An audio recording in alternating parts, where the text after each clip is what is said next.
Good morning, critters. How y'all doing today?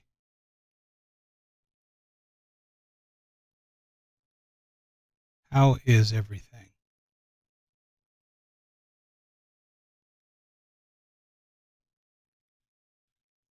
Hope everything's doing well. Let me tell you, it has been an ordeal trying to get today's game to work properly for me. Um, my old potato could not handle it. The computer that we stream our classic games on just couldn't do it. So I moved into the family computer for this game and I had to set everything up from scratch. But you know what? That's okay because I got some more practice doing it and learned a little bit more, failed a lot more. Um, but this computer is a lot uh, beefier. It can handle a lot more. It's very much up to date. It's only a couple of years old, and it runs very well. But this is the family computer. This is the computer that I run my entertainment server on, my MB server, my audiobooks, my comic book server. Um, this is our network attached storage server. This is everything. This runs the whole house. This is our cloud. So it's not the computer that I want to stream on permanently. It's good for big, beefy games like today's, games that require um, modern technology to run.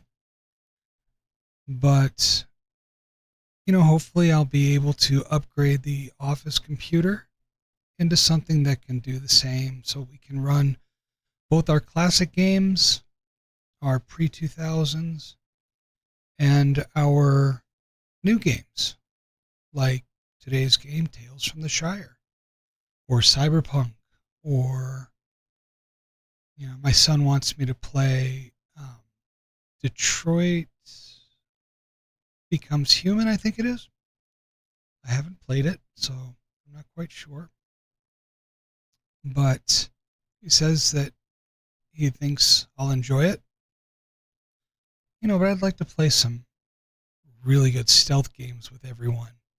Perhaps some Thief or Dishonored, maybe some Sticks, something like that.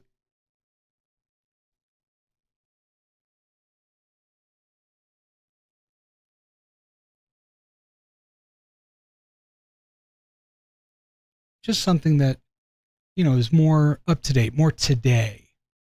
Because classic games are great. They're wonderful. I love to play them. But today's games are great as well. I'm not a hater. I love all types of games.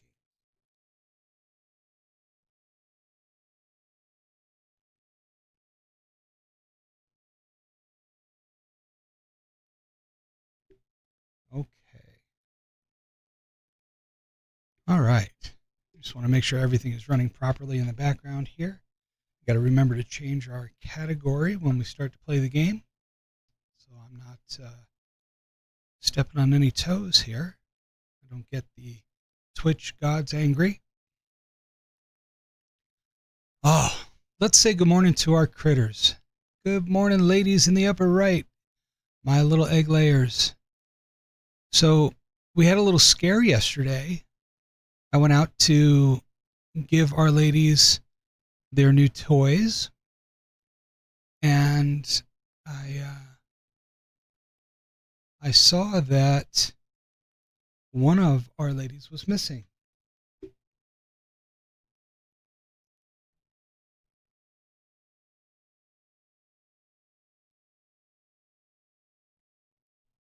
Just 1 second.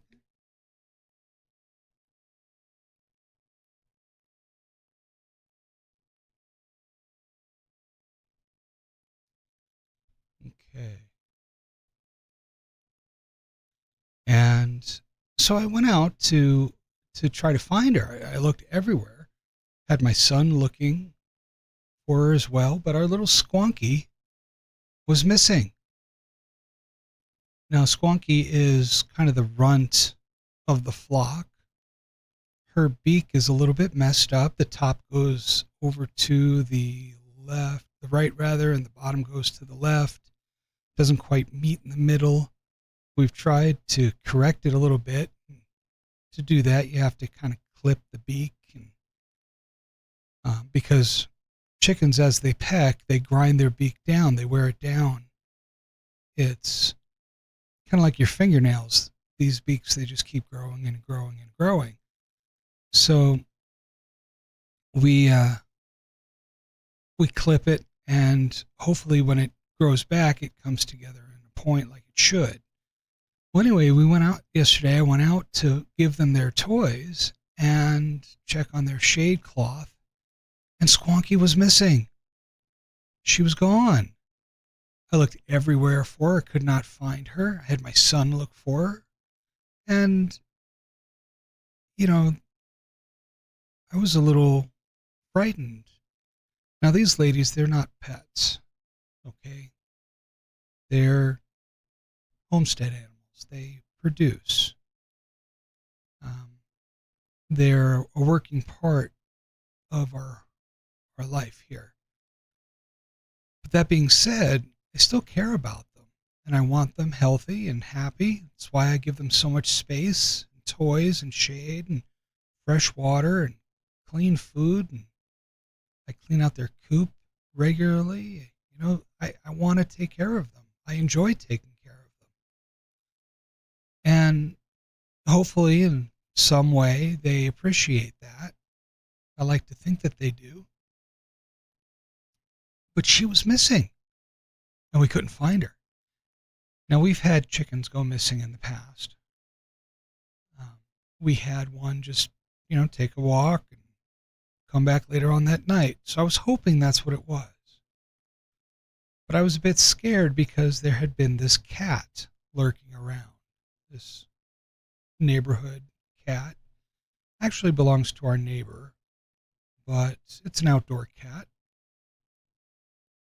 And I was scared that this cat had gotten a hold of Squonky. Squonky is kind of scrawny. And I was not in high hopes that she would return. Well, I went out a couple of hours later just to double check, and she came right up to me. She walked right up to me. There was Squonky, coming out of the blue. I have no idea where she was during the time that she was missing. No idea. But, I'm glad she's back. She didn't look like she had had a run-in with a cat, so hopefully she hadn't. And my little flock is whole. All 14 of my little ladies are back.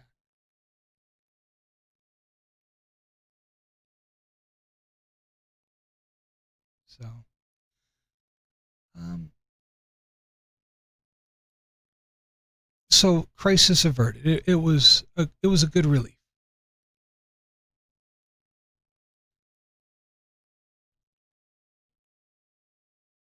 I don't know. I mean, chickens, like I said, they're different from pets. But have you guys ever had that type of a scare where your pet goes missing and you don't know where he or she is, and you're frantic, you're looking around everywhere, just don't know where your beloved furry or feathered friend can be? I mean, that's something. Whether you're a little kid, less than 10, or you're getting up there in your 80s, you want your little buddies to be next to you. I mean, I've got my little deaf puppy on my one side, and his mama on the other side, and his brother's behind me. They're all just chilling here. And, I like that I can see my ladies out there having fun by their little water cooler. And I hope you guys enjoy it too. That's the goal of the Critter Camp. And hopefully soon, by next week, I'll have another and we'll be able to view their play yard. I am going to do some refurbishing on their play yard. I'm going to trim it all down, grind it up, and I'm going to sow up some barley seed out there for them to scratch at. I'll have to keep them in their coop area for a week or so while it sprouts, but they'll be able to go out and have fun and peck at the sprouts.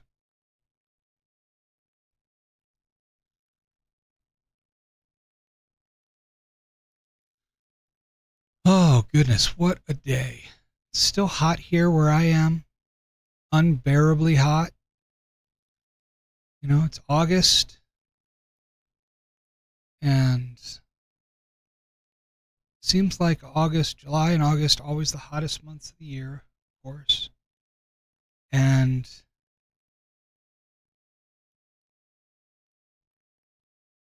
I don't know, if I could choose to live anywhere in the world, it would probably not be here. The only reason I'm here is my family. But yeah, it's very hot where I am. It's about 98 degrees right now, and it's supposed to get a little bit hotter. And it's still early morning here. It's not even 9 a.m. yet. So how hot is it where you guys are today? Are you on the East Coast, West Coast? Are you down south where it's humid and hot? I hear Lydia Nekazawa. She is always saying how hot it is up there in Canada and how terribly hot it is. And then she tells us the temperature, and when you convert it, it's in the mid-80s. And I'm thinking to myself, mid-80s? Yeah, that's not that bad. I'd take that. But it's funny, the comparisons that we make.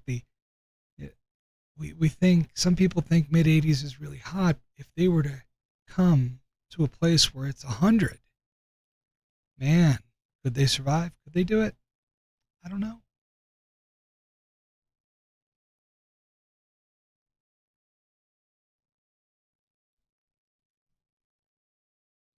So I have been toying with the idea of creating a Discord, and one of the things I want to do in this Discord is have a section where people can play Dungeons and Dragons in a play-by-post manner.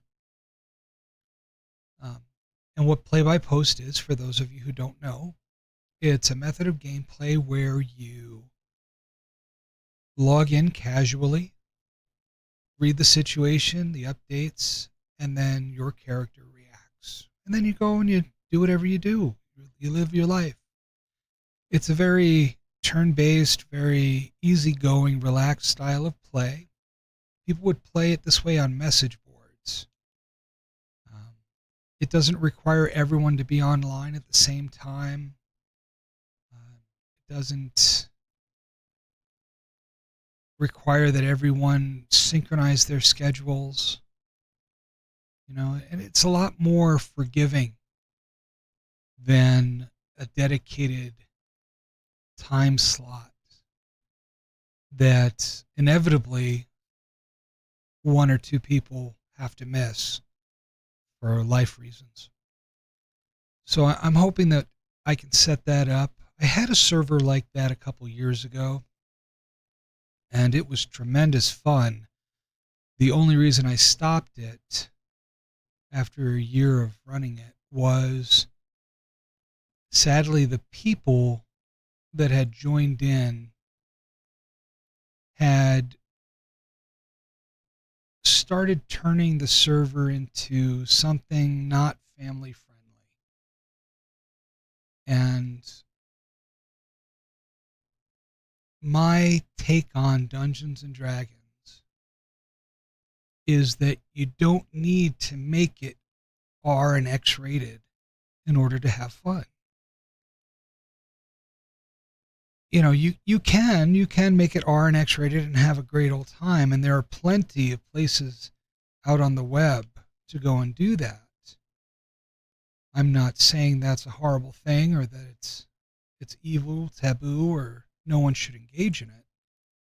What I'm saying is that it has its place.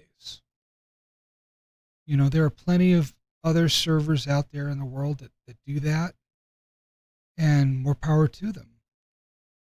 I like to run a server and a game that doesn't require that to be a Dungeons and Dragons game. You don't need to have that to have fun. And the reason I do that is because I primarily ran my games, for the majority of the games I ran were for children because of my kids. I wanted them to be introduced to Dungeons and Dragons and have fun playing it. And, these R and X rated themes, they're not what a child should be introduced to at the age of 7, 8, 9, 10, 11, 12. It's not for them. I would run games for other people's children. And the last thing I wanted was for a parent to come to me and say, "Why are you teaching my children XYZ?" And the argument that I got from people online was, "Why are you sheltering children from the things of the world? They're going to encounter this. Why are you sheltering them?" Well, because I'm not going to be the cause of their corruption. I want them to be children as long as they can be. And I want the innocence there while still being able to play in a fantasy realm.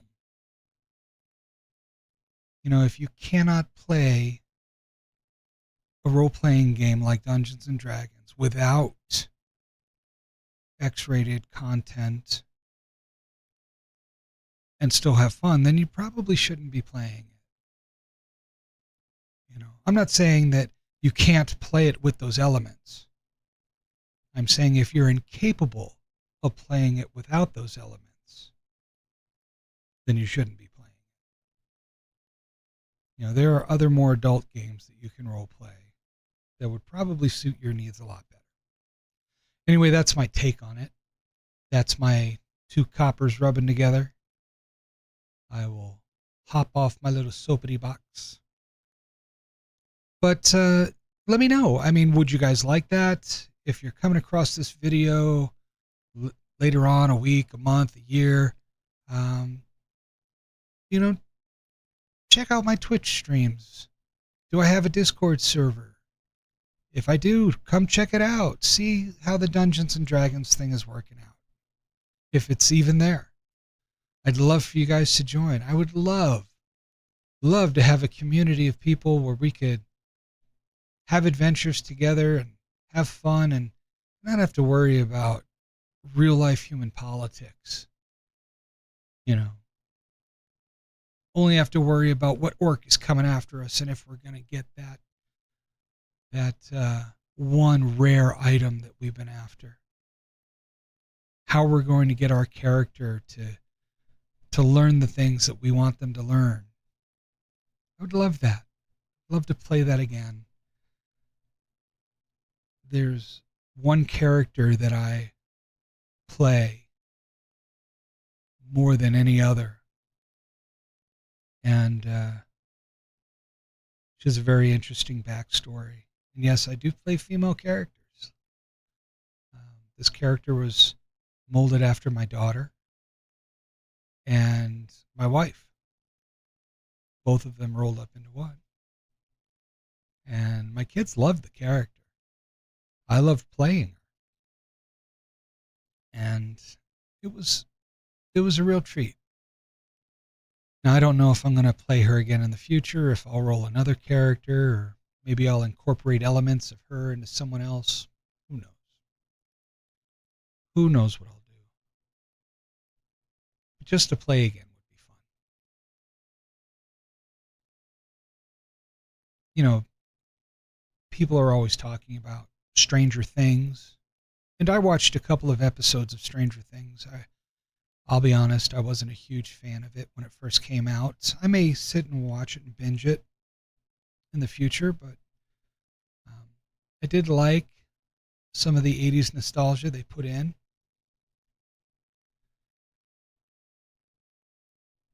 the one show that hit home a lot harder than that was The Wonder Years. I related more to that show than I did to Stranger Things. Um, Maybe it's growing up a few years earlier than the Stranger Things time frame. I don't know.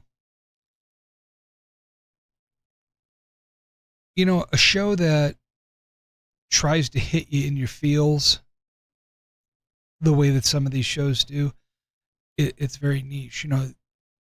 It hits a very specific audience. And for me, it didn't. And maybe it might change the second time I try to watch it. Maybe. But the first time, not so much. For example, when Big Bang Theory was first on, I could not stand that show. Could not stand it at all. However, years later, after the show had ended, I got it for my wife and we started watching it together, and, I started to enjoy it and appreciate it. But while it was running, I could not stand it. So, but then there are other shows where from the very first moment I saw it, I was hooked. Shows like Grimm or Leverage, shows like that. You just, something gets you on them and you'll want to watch it. What are some of your favorite shows? One of the things I'd like to do in the Discord is have a TV show night where we can showcase some of the classic 70s and 80s shows, even to some of the most modern shows out there today. Shows from times long gone by. Maybe a Dick Van Dyke show or The Honeymooners. Shows that today's people have heard of but never watched, never seen, have a hard time streaming because nobody cares about them. There are so many good shows out there that have gone by the wayside. Nobody knows about them anymore. And I'd love to bring that back for today's audience and expose everyone to that. Soap. I hear the music from the sitcom Soap on so many TikToks, on YouTube shorts, variations of that theme. And I know that the people who play this music on their shorts, they have no idea where it came from. I know they don't. For example, right now, one of the biggest songs going around is Pretty Little Baby. Sameko Saba did a cover of that song, Pretty Little Baby. And I can bet you that 99% of the people don't know some of the references in that song. The Bill and Coo Birds, I can guarantee you people don't know what the Bill and Coo Birds are. In fact, let me see if I can pull up the Bill and Coo Birds, and I can show you just a little bit. We'll turn on our television, and I'll show you guys what the Bill and Coo Birds are. Because this was a movie way back when. Let's see, do I have it here? Not there. It was something, my wife and I, we love this show. My kids love it. And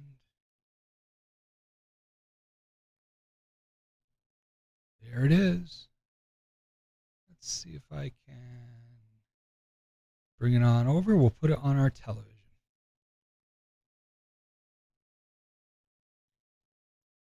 I think you guys will really enjoy this. We won't watch the whole thing, obviously, because it is a bit.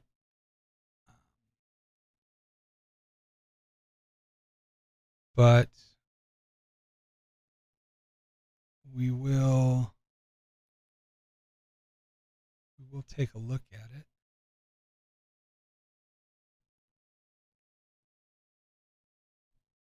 Let me fix that up for us here.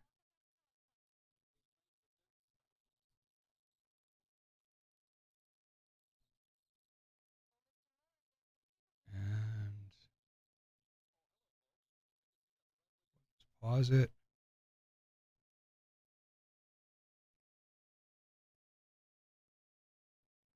Excuse me. Pardon me. I beg your pardon. Where's the boss? I've got to tell him something. Beats me, sister. This is Bill. Oh, Mr. Murray, there's some people here to see you.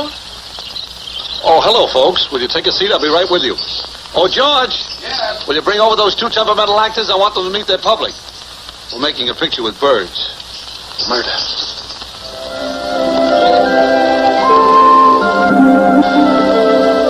That's Bill, and this is Pooh.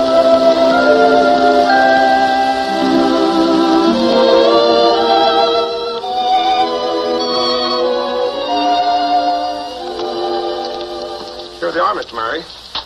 Folks, these are the stars of our picture, Bill and Coo. Say, George, don't you think that Coo's makeup is a little heavy around the eyes? I hadn't noticed. Maybe so. Makeup. Makeup. Makeup. Makeup. Here you are, Mr. Burton. Oh, Oh, aren't they cute? May I feed them?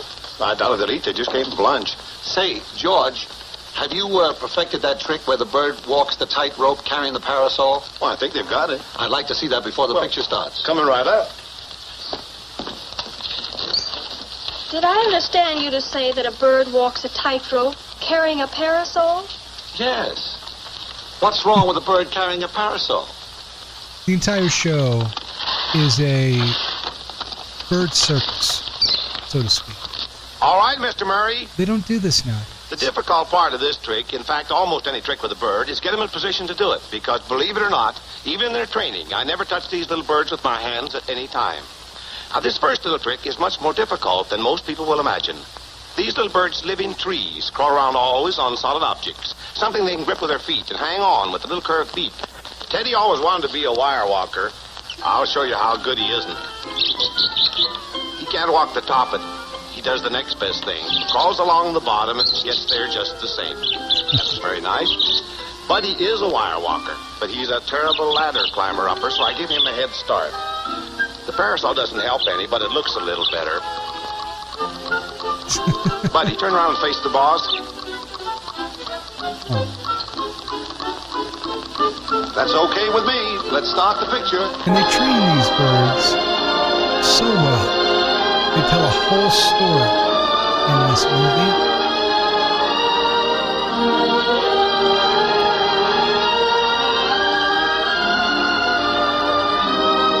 We'll just watch a few minutes of it, give you an idea of Bill and Coo.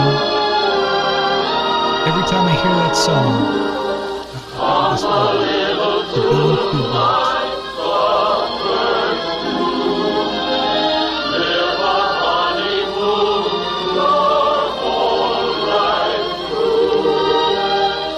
I think we need to put a VCR on top of this movie. So,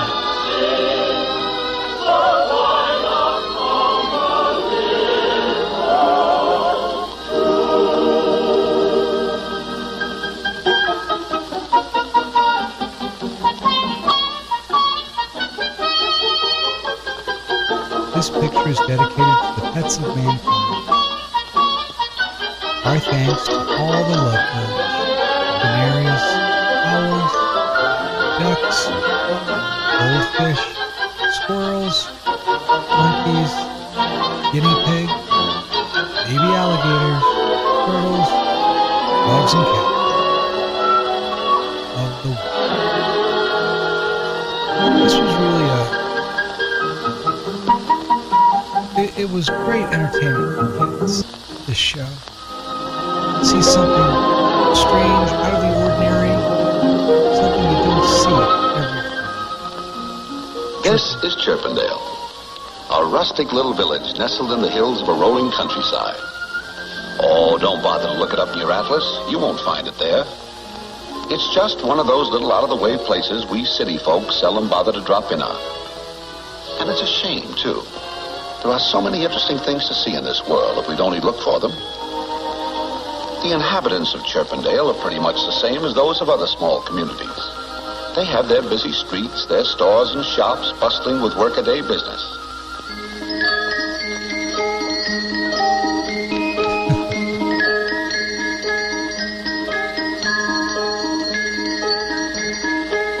You know, they couldn't make this show today.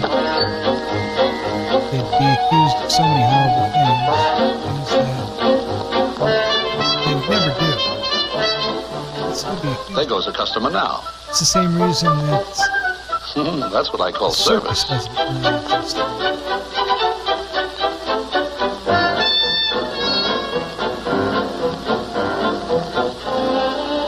Let's take a look in that baby carriage. Guess we got here a little too soon. Naturally, a town of this size has to have a transportation system. After all, Chirpendale has a population of 4,202. Oh, my mistake. 4,204. Yes, Chirpendale is really a growing community. And it has its share of civic These pride, are too. real. Here's a statue of a couple of its heroes.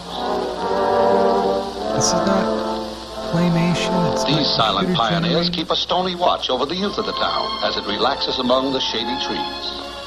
It's really a spot for kids, a fairyland for the younger generation. That little girl is Sally Shrill. Her mother is the town's whistling teacher. Sally, your mother's calling you.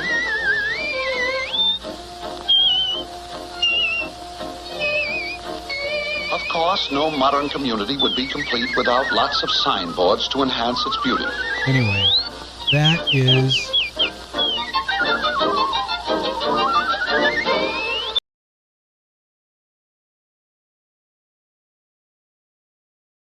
is Bill and Coo.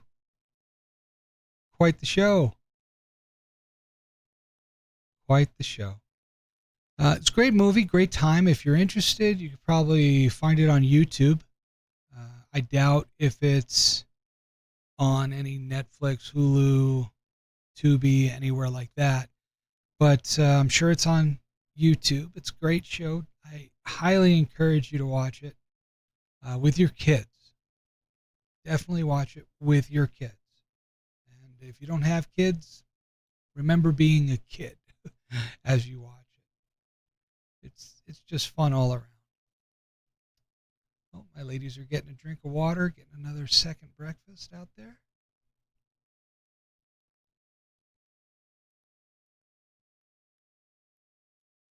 So the game we're going to play today, Tales from the Shire. I have been excited about this game since I heard about it, probably about a year ago. My son was very excited, and there's been some talk about it online. Some people are very disappointed. Some are even outraged. Some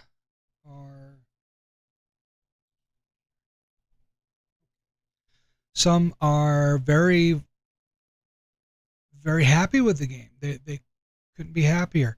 I don't know anything about it other than, I saw some previews and whatnot, some footage on the advertisements. That's all I've seen. I have not read any reviews on it. I've heard the chatter, but I haven't read any reviews. I have been keeping a completely open slate, completely open mind on this game. I want to take it in as I see it. I'd love to react with you, and I'd love to play the game with you. So let's change our category.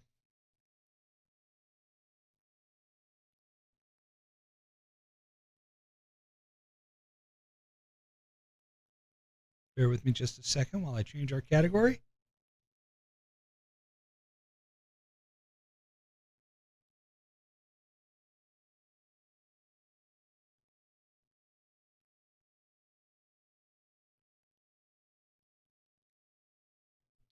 Okay, let's see if that updates. And there it goes. Good.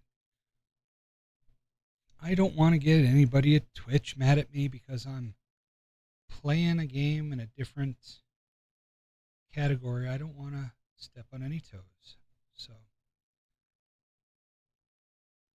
let's go ahead and pull up the game.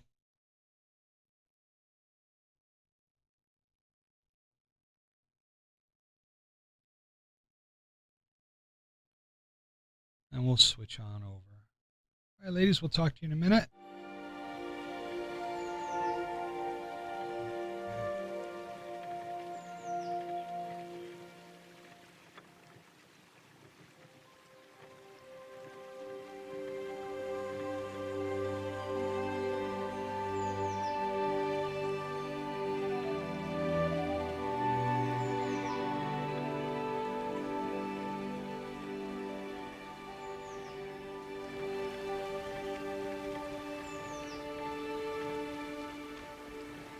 Okay, I hope the audio is doing well. We'll see. I may have to restart the game to get the audio to work properly, but we will see. And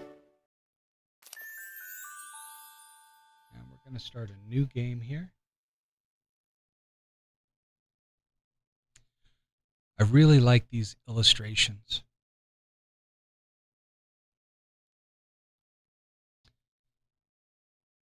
The style of these transition screens here, I really enjoy them. So I hope we get more of these.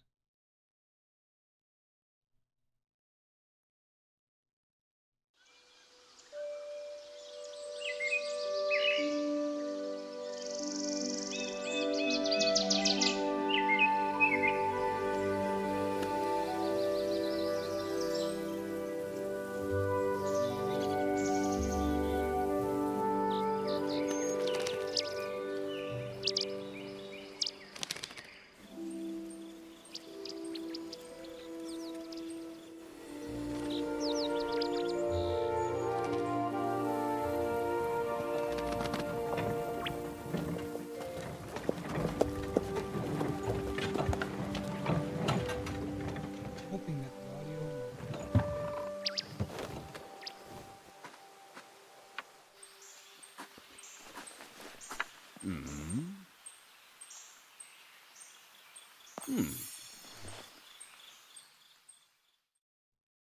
Still working?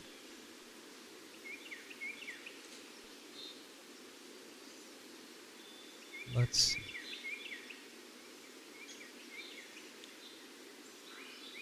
Is the audio still working?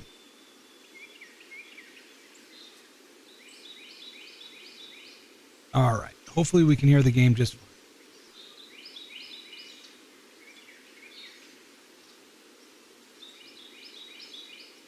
Okay. So let's build our character. This is the character generation screen. It looks like we're starting out with a female. That's the default body type. Let's play a guy.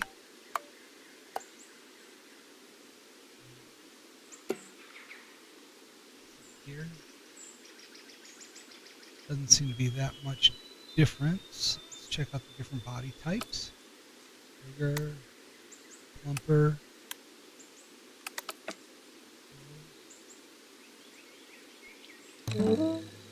No, we're not going to be grumpy. Jolly can be exhausting. Schnobber.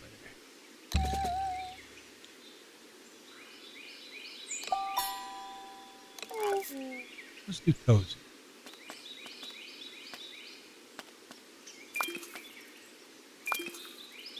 No.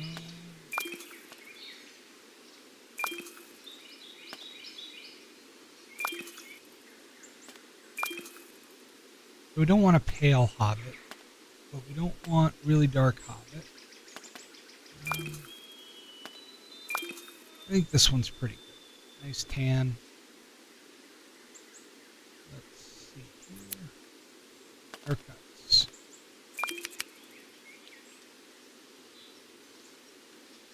whole balding thing doesn't really work for me.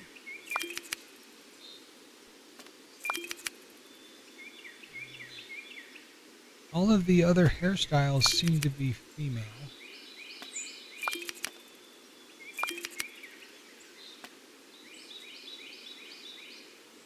That one might work.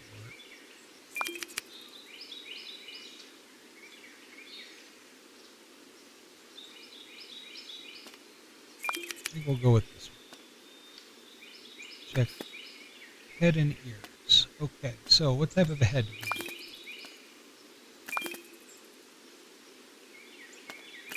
So that really just changes the chin a little.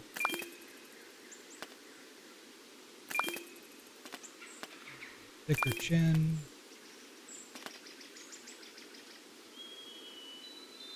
Looks like a good face. How about ears? Long, pointy, short, rounded, tiny, rounded.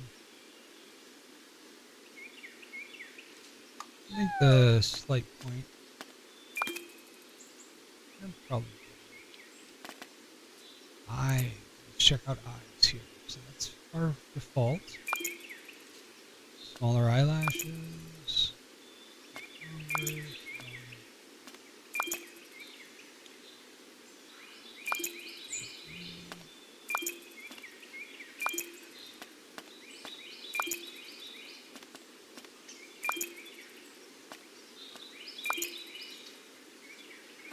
Go for the small. All right, nose. You want a small nose for the small body. Maybe this one? That's two pug nose. I think the default nose was pretty good.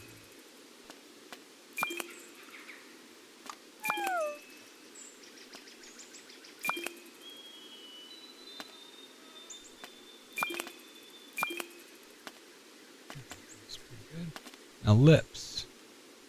I don't want too thin of lips, but I don't want them too thin either. I like those, right?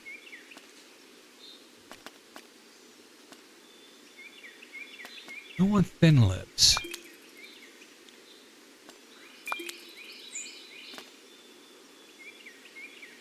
He doesn't even look like he has any.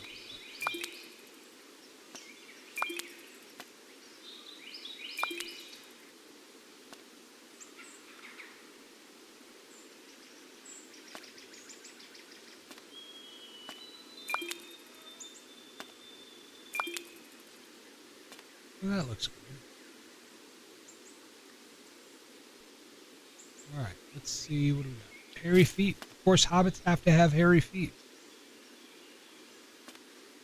So we're gonna go with a little bit of hair, big shaggy feet. This guy needs big shaggy feet. All right, what's next? Continue. Put on some clothes. Nope.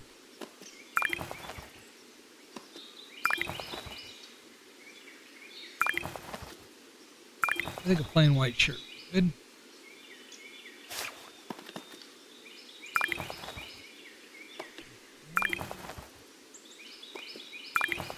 Not going to be wearing skirts.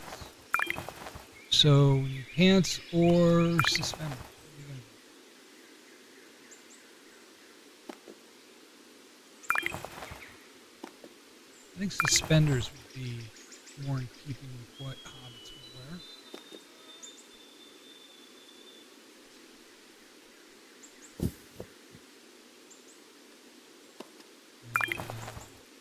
Traveling cloak, of course. We need a traveling cloak.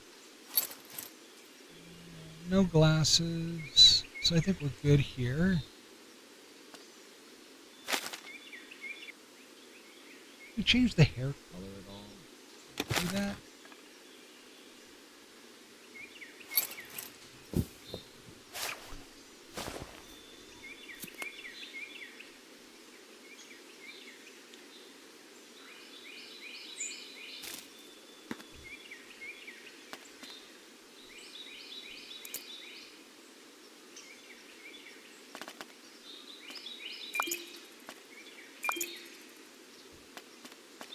Green eyes.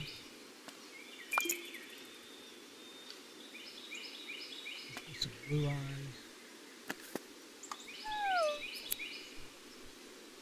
Here we can change the hair. Not very many colors to change the hair to.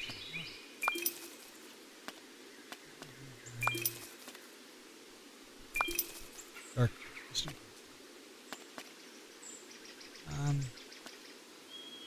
I wish there was a way to make the character either more masculine or more feminine.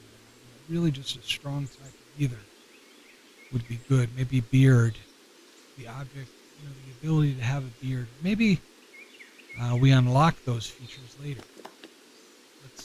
We'll see. What are we going to do about it? Indigo, Fastall Fog, Diamond Gold, Falco. Damn it.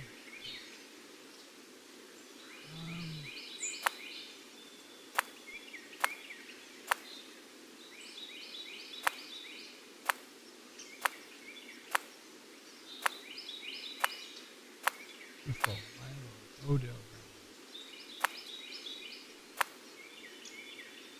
I think I liked Falco.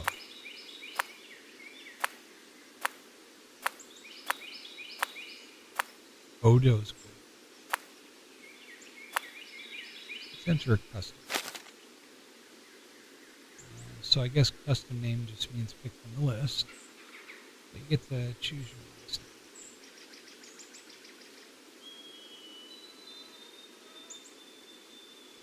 Let's go Falco.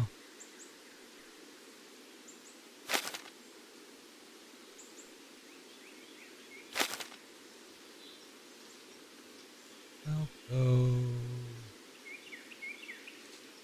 Gardener. Falco Gardener. You can edit your appearance later through any wardrobe. Yeah, let's confirm and let's start our game. I was beginning to wonder if you would ever wake up. Oh, I must have been sleeping.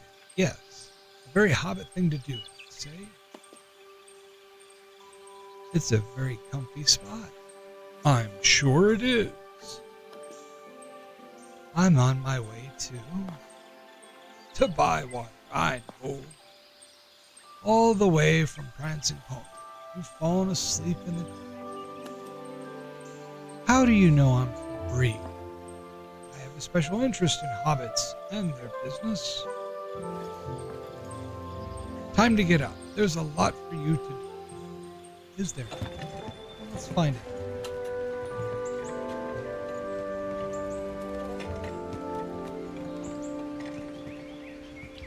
I love the horse-drawn carriages.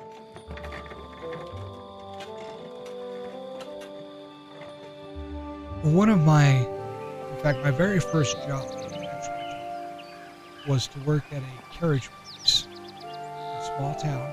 And a carriage works is basically a horse farm where you have hay rides, and they use the carriages and horses for weddings. It's a lot of fun, a lot of hard work. So they're talking about fishing and learning how to fish. Probably a good mini game. Let's share our stories when I return.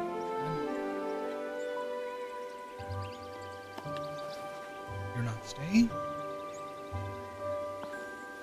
I have business elsewhere. But I'll be back. I'll come. Probably when you least expect it. Before I go, this is a map of Bible. It was made by a very old friend of mine, of Hobbiton. So what do I do now? Oh, I expect you'll meet a hungry hobbit who'll offer you some help. He'll show you what to do. But you haven't told me your name. Name? I'm Gandalf. and Gandalf means me. Farewell, hobbits.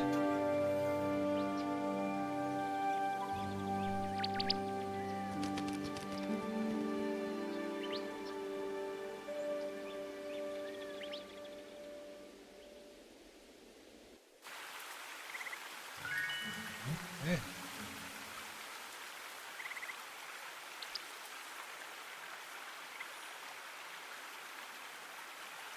All right, so we're just going to take a quick moment.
Oh,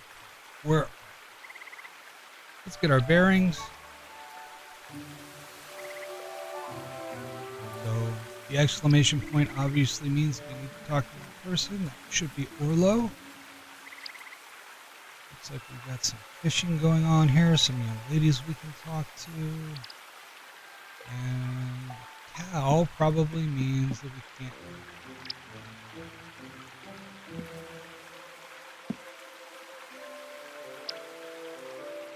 All right. Great plot device there, keeping us from wandering off the reservation.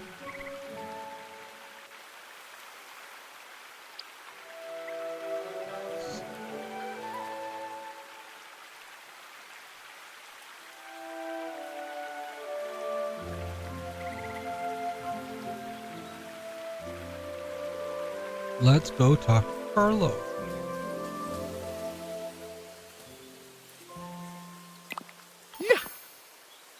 And you just get close and you click on them, or rather just click.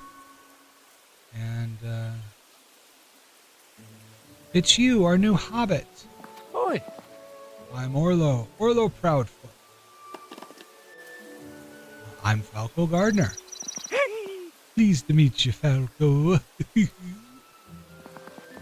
Let's go see your new home.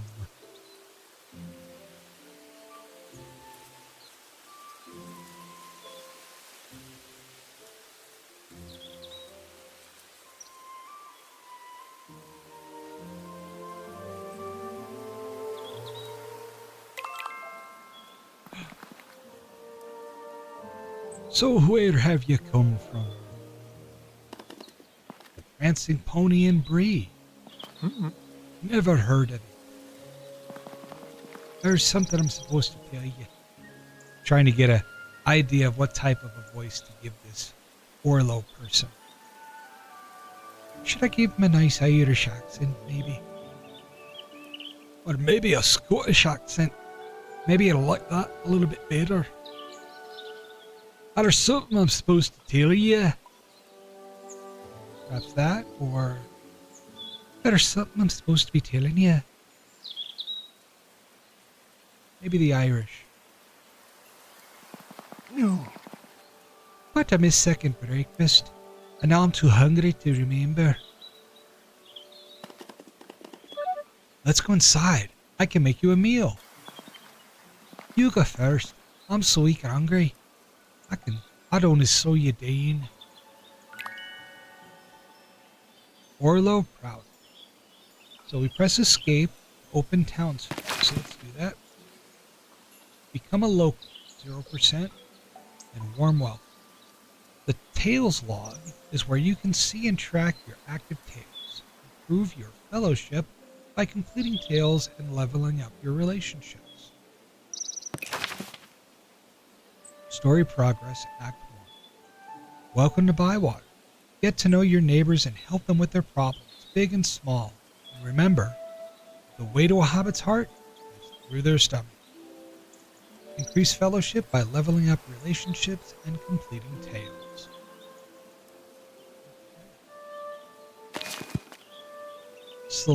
This selection provides bios, cravings, and more about the townsfolk of Bywater. Level up your relationship through shared meals and continue their story. So far we have Orlo. That is the only person we've met. Orlo. Orlo Proudfoot, neighbor. The kindest of hobbits. Orlo was born in Bywater. He lives in Bywater, and that's the limit of his ambitions. He delivers a daily post with little complaint and lots of enthusiasm because it's a job that needs doing. That's right. And Orlo's the guy to do it. Orlo's the man. That's right. Orlo is the man who delivers the post. That's right. Except on Sundays. You know why? No post on Sundays. That's right. I am craving. Flavor cravings will be revealed on the day of shared meal. So the day of shared meal. Good to know. So we get to know more about our townsfolk as we interact with them. Here's our encyclopedia. Your encyclopedia collects all of your discoveries from around Bywater. Be sure to reference useful info found with each new entry to grow your knowledge as a villager of Bywater. Alright. So we have a recipe already. That's good. We know stews.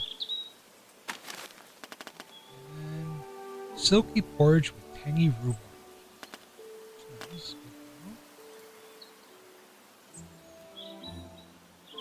A silky blend of oats with a wonderful tang that offsets the bitterness of high prices. And then this, of course, are chips. All right. Okay, well, let's go ahead and check out our home. Well, looks like it needs a little fixing. What do you think? I love the 3D, that immersion right there. Looking in through the window, I love that. Looks like we've got a little hoop area, a little. What's this? Looks like the gate needs fixing. But there's lots of space. I could have an amazing garden. I think you could, Falco. I think you could. Let's see. So these sparkly little blue lights indicate that we can do something.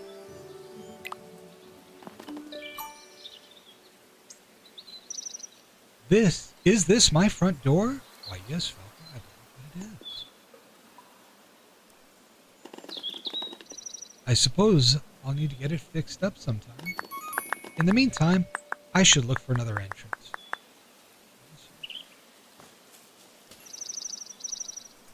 Let's go around the back. That's going to be our little garden area. A back door. Yep. Let's go ahead. Hey. Yeah. Welcome home, Hobbit. This was old Ruby's place. Lovely she was. I have a lot of happy memories. Ooh. But it's your place now. Take a look around. Alright, let's take a look around the house. Very nice. I think my son would love this house.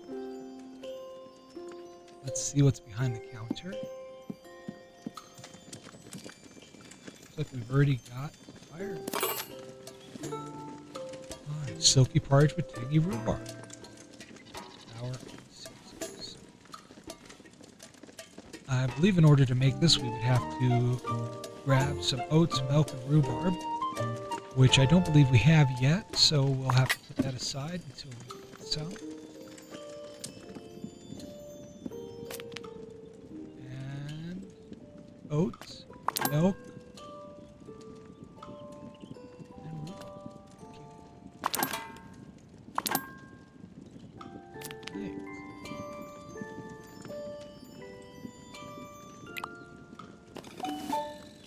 This pantry is huge. I'll have to go about filling it with ingredients. Yes, I believe you will. So let's try to make some stew. Since we have all the ingredients, let's go ahead and put it in. The more delicious the ingredients, the more delicious the meal. Add the required ingredients.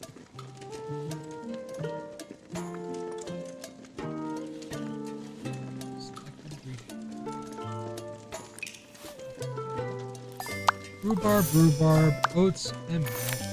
And let's go. Some ingredients require preparation through cooking stations, such as the chopping board of the frying pan, before they can be assembled. More cooking stations will be unlocked as you progress. Prep and assemble all of your ingredients. Let's chop up some rhubarb.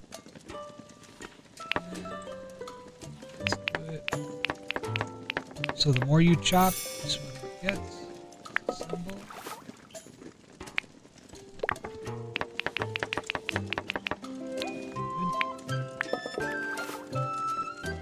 And we're going to pour in some milk and some oats. Yay! Silky porridge with tangy rhubarb. Store in the back.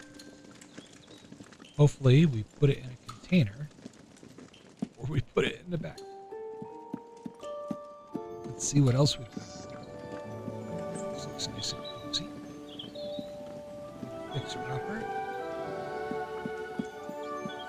It's a writing station. A writing desk. It looks well used. One of these drawers is locked, and I can't see a key. Oh. Once I meet more people, I could use this to invite people over for all sorts of meals. I like to. You know what? Let's check out the bedroom first. A bed. Maybe I should sleep. No, it's too early. I'll come back when it's late. Yes, you will. What's over here? My wardrobe. I should check inside and see if all my clothes are. Or maybe I can switch outfits. Right, here we can select back our appearance, clothing, basically the character. So we don't want to change any of this now, but maybe later if we unlock some new stuff. So let's go ahead and talk to Orlo and see what he says. This looks delicious. Ooh. We usually send out invitations when we share a meal. We like to do things properly in Bywater. Oh. But you're new here and I'm hungry. Let's get on with it. Your first meal in Bywater, Falco. Begin your shared meal at the table. Alright, let's go to the table. Would you like to begin your shared meal? Yes, I believe we would. Time to place a meal for Orlo. Serving townsfolk delicious meals is the best way to improve your relationship and make progress in Bywater. Let's open up home storage, meals, and rhubarb pie. Right there. And we're going to start the meal. second breakfast at home.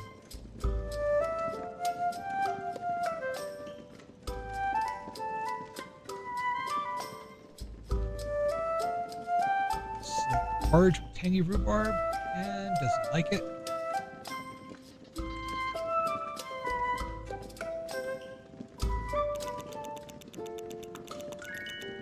Right.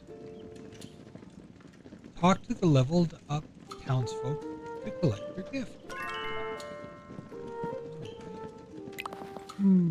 That hit the spot. Do you have something for me? It's kind of presumptuous. Don't you think so, Falco? Or goodbye. I think I'll say the end. Yes, I do. A rich rhubarb pie. Yay! No, that makes a hobbit happier than a good meal. If you want to make a friend, cook him a meal. Big people sort out their differences with swords, bows, and arrows. We sort them out with a nice spot of lunch. Which reminds me, you've got some post. No. I had a message for you. I put it in your post box. Follow me outside. Alright, well, let's follow Orla outside.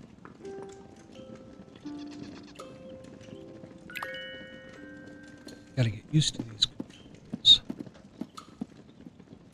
There's a mix of mouse, pointer, and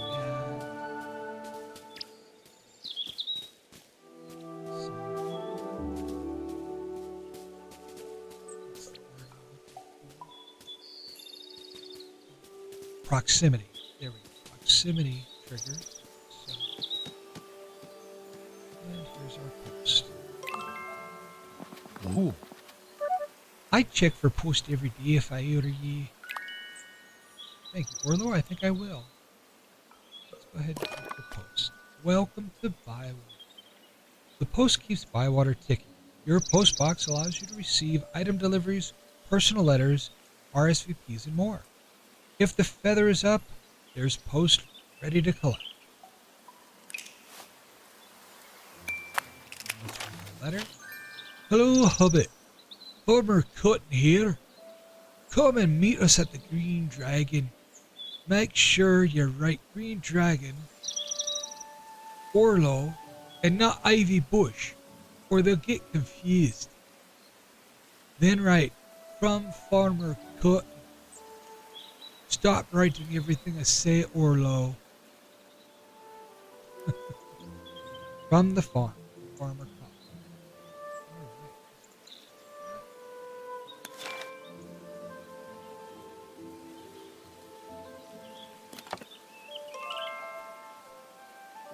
Let's see how many different things I can do.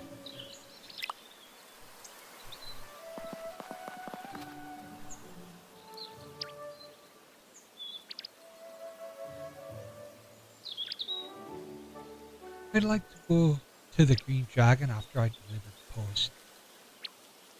Do you? Are you the postman, Orlo? Me? No. I just pick up messages and deliver them to everyone. Isn't that what a postman does? I don't know, I've never met one. I'd best be off. You might be thinking, how did I find my way around Bywater? So those birds up on the post that seem to know where you want to go, just follow them. Ooh. Welcome to the neighborhood, Falco. Do you know what this is? It's another lovely day in the Shire.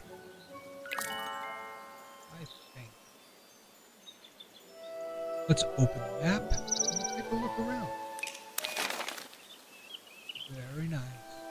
So the birds seem to be telling us to go north. Your map stories the history of the land and shows the location of met townsfolk. Follow the birds to reach your tracked locations and use the schedule from townsfolk.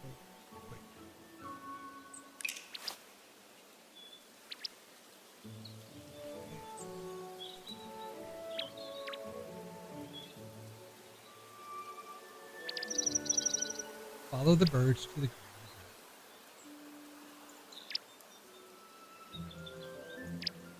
think my postman just came. The pups are giving me a hard time.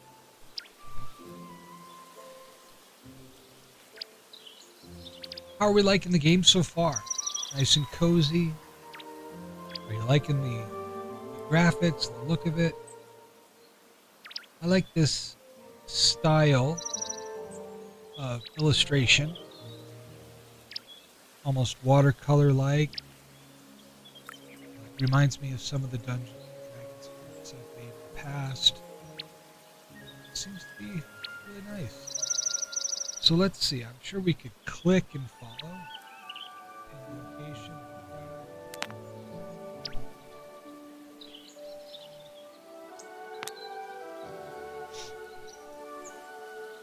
So let's go to the Green Dragon. Tale complete. A warm welcome. Bye, Arlo.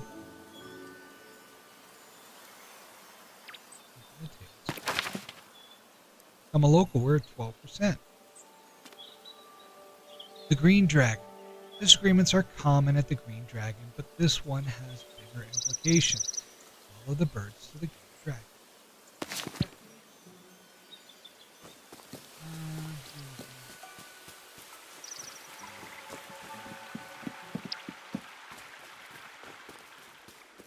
There's the bird.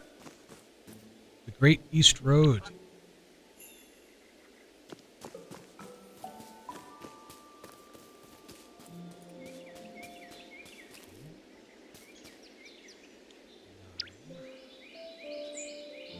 There.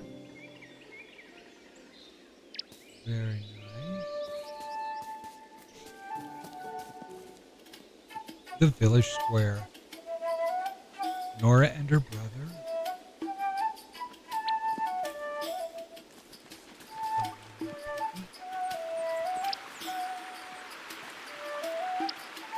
Lily Cotton.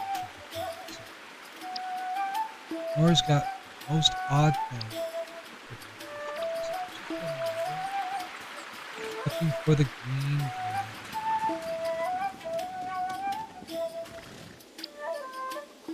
The green dragon.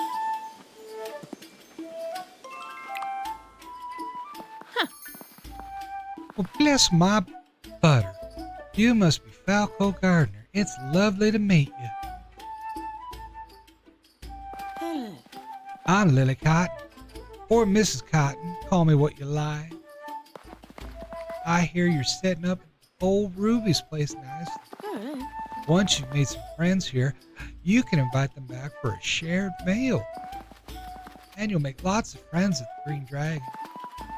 You won't find a more cozy and cheerful place in the whole West farther.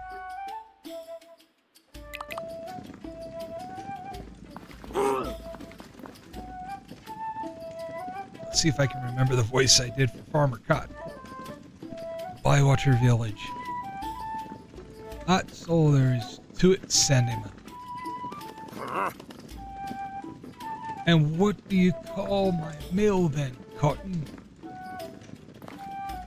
Overpriced. Hobbiton Mill. Since you're having trouble remembering, the mill that is in Hobbiton. And I'm Farmer Cotton of Cotton Farm, and I live in Bywater. Oh, hello, love. This is Falco Gardner. They've come all the way from Bree. No, that was. I gotta remember the voices I do for them. This is Falco Gardner. He's come all the way from Bree. And you ended up here? Why? Part of a village. I want to live somewhere beautiful. I want to make.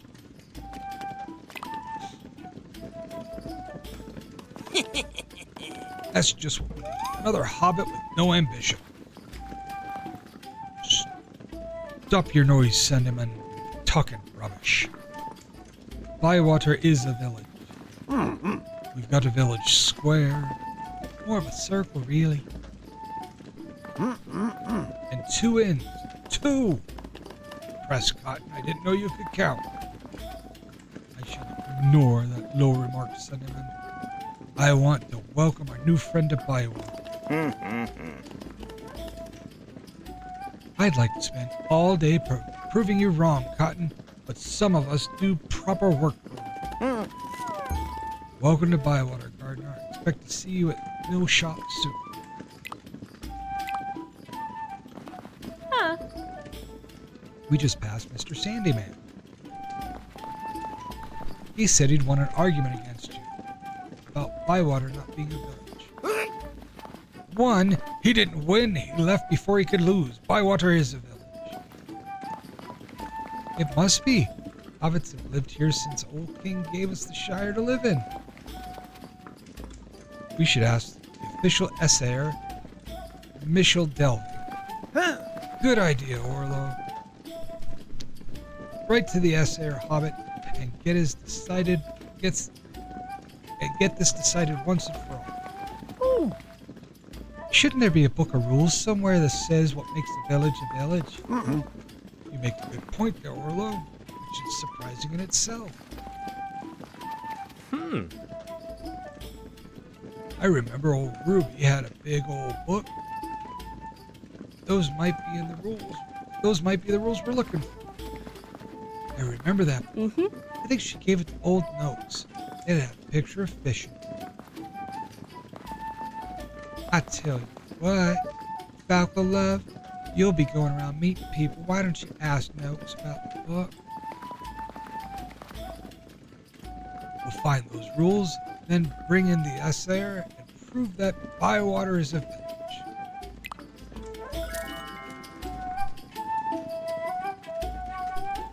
So we've got to prove that Bywater is a village.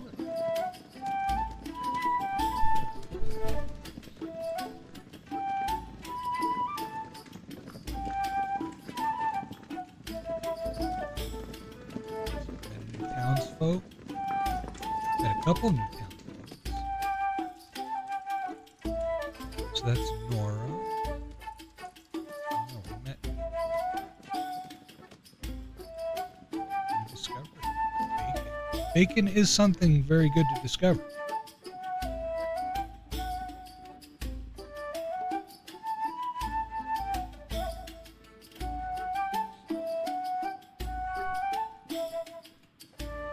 Finding your feet. Find an asshole Noakes about the missing book of rules.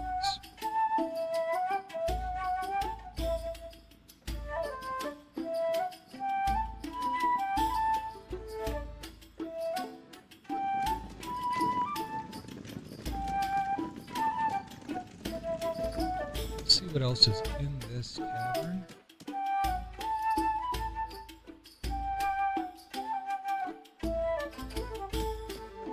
So apparently you cannot just go up to anyone and talk with them. The famous Green Dragon Tavern.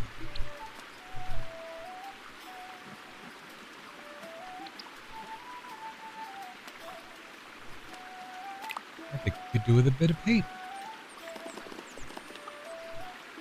Standing by the scaly sign, I feel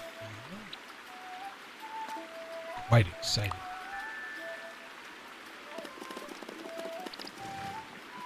There have been so many legendary stories about games at the Green Dragon. Like a year-long game of horseshoe.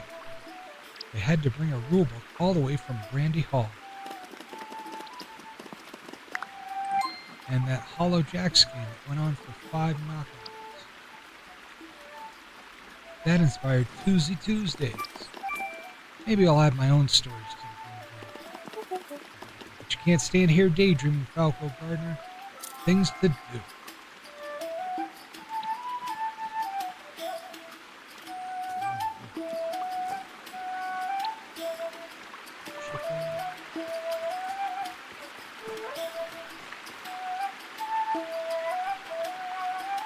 Stray bits of conversation here and there.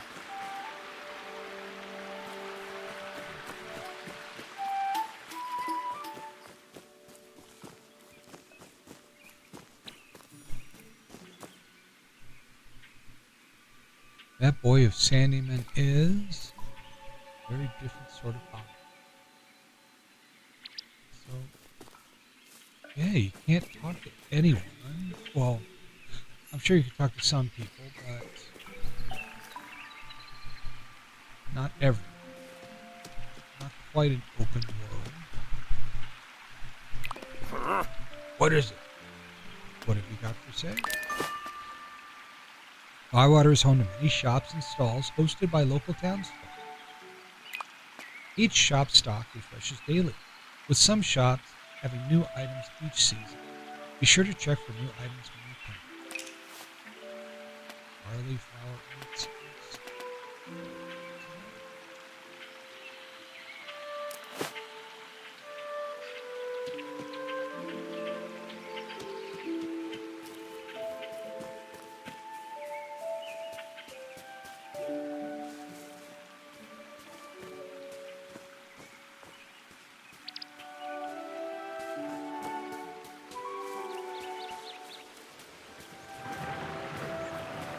Check the map. Oh, there are the birds. The birds are leading us to... Alright, well, let's go with the birds then.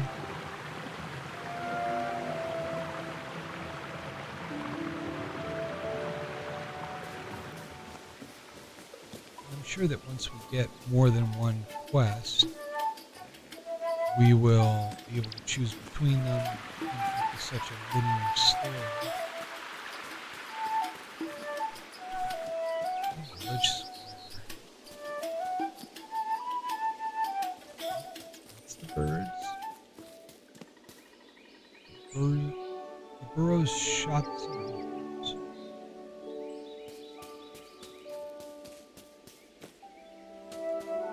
The birds are telling me to go this way, right? The Great East Road.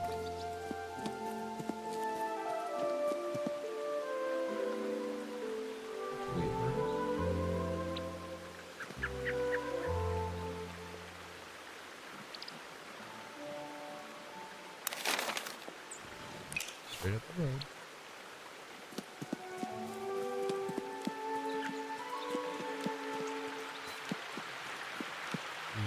The stone bridge.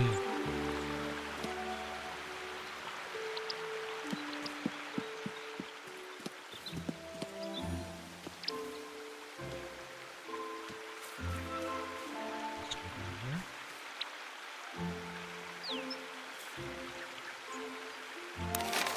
Nope, not yet.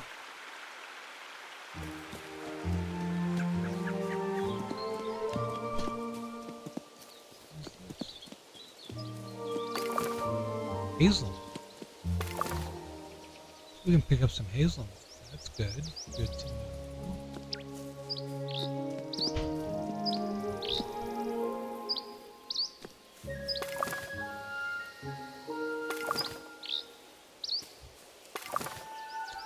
Pepperwort.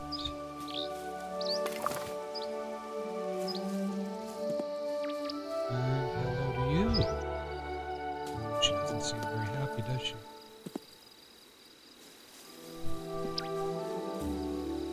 Hello, birdie. So we are still looking for... Oh, we're going the wrong way, that's why. Alright. Let's get that.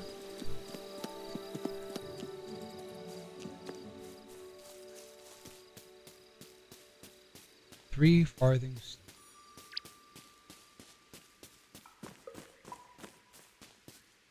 And a random table. Out of nowhere.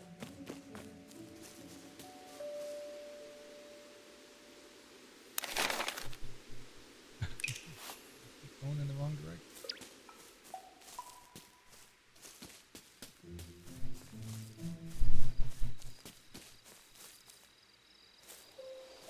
Follow that bird.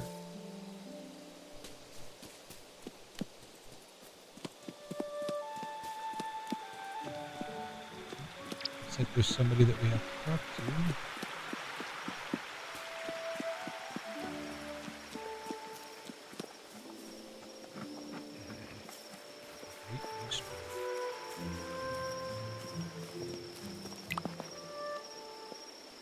Who are you? I'm Falco Gardner. Hello. Never heard of you. Where are you from? Bree? It gets worse. What are you here for? I've come to live here. Oh, we'll be neighbors then. What did you say your name was? Oh, Bogart. No, it's not. It's Newcomer. What are you after? Have you seen an old book? What do you think I am? A library? It's a book of rules. It had fish pictures in it. Fish, you said? Hey. Answer me this. How can you tell where Mr. Fishy is swimming in the river? It smells of fish. Swirling shapes in the water. Let's see. I'm going to say swirling shapes. That's right. Cast your line out where Mr. Fishy will be. Say hello. Though I'd want to talk to you, I have no idea. Look for shapes in the water. That's where Mr. Fishy is playing. Have this old fishing rod. It's cluttering up the place. Might as well clutter up yours. Don't you go eyeing up Old Milk's Pier. You clear off or I'll give you a good look at Mr. Fishy as bait. I'll take you out to old Ruby's pond. The fish are all stupid there. You'll get on well with them. Well, Noakes doesn't think too highly of me, but that's okay. Catch 3 fish, keep them or let them go, then come back and tell me about it. I do remember that book. I showed Mr. Fishy the pictures. It got too wet. So I gave it back to Farmer Cotton. He'll have it somewhere. Alright, so Noakes doesn't have the book, but he did give us a fishing rod. You can now catch fish around Baywater using the fishing rod. Search for ripples on water surfaces, equip your rod from the tool wheel and cast. The fish of Bywater have preferred locations, seasons, weather, and time of day. Keep an eye in your encyclopedia after each catch to increase your knowledge on Bywater's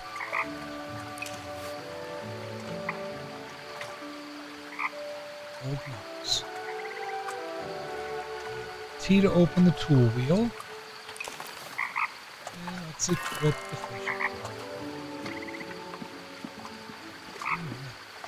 And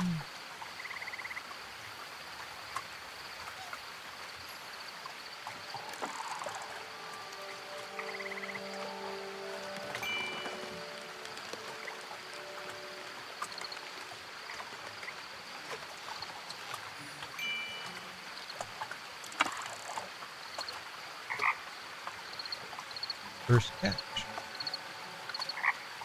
What did you catch? Anything? Nope. Haven't caught anything yet. That's just the need. Alright, let's see.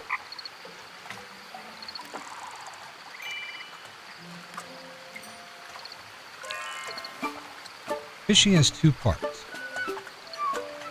Oppose the direction of the fish to slow it down.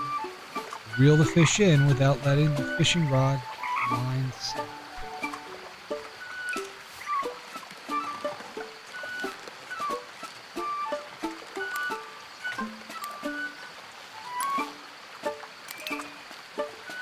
If the tension gets too high, the line will snap. Stop reeling to relax the line. Reel at the right time while opposing, and you'll make your catch in no.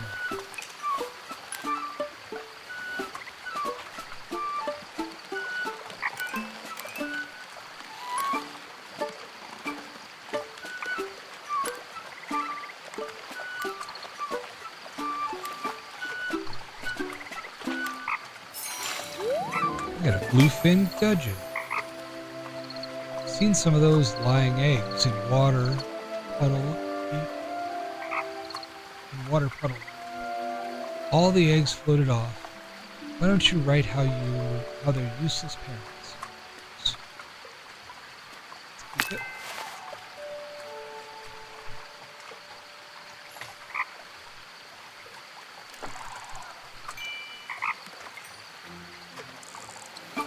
Alright, let's see if we can get another one.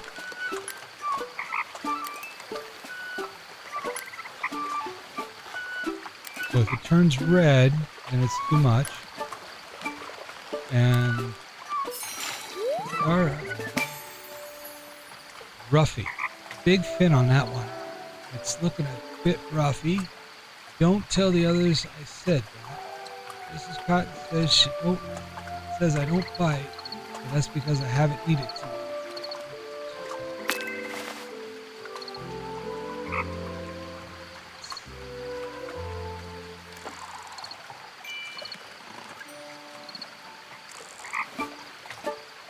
We got another one.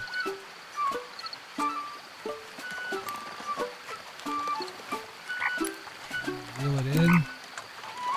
Gotta slack the line a little. Reel it in. Slack. Reel in. Keep that fish rod, reel it.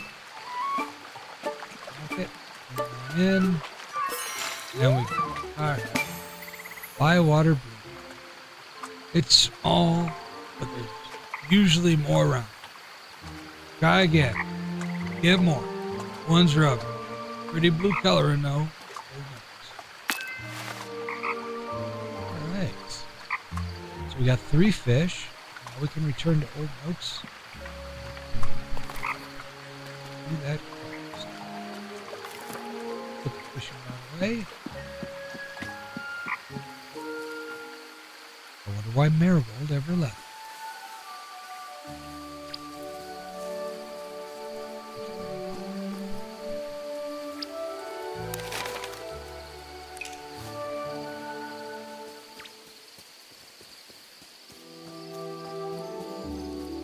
I think we're going this way, right? Nope.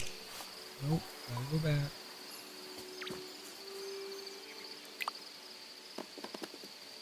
North. Old Ruby's Pond. East. South Lane. Cotton Farm. West. Lookout Hill, the ruins.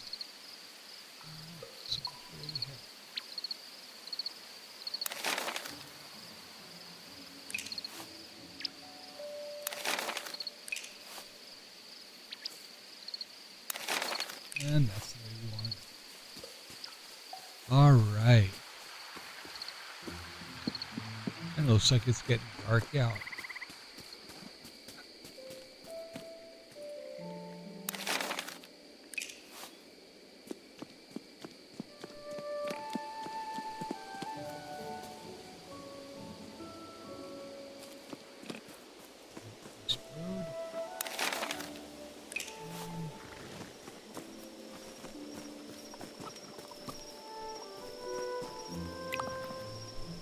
What are you after?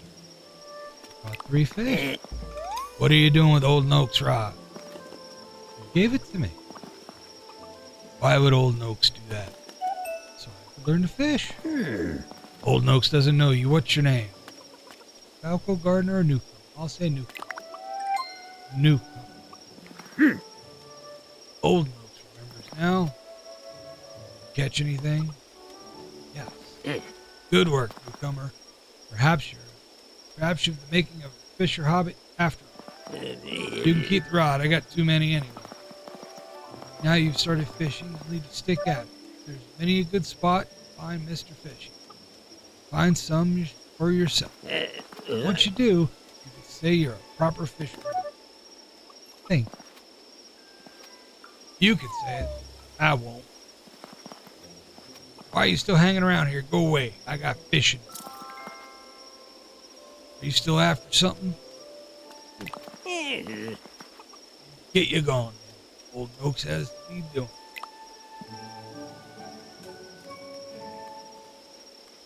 What do we think?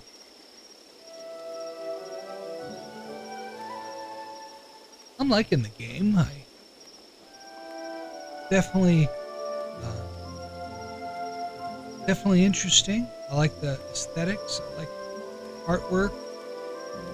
But I think we're gonna take 5. We're gonna take a little bio break for just a minute. But,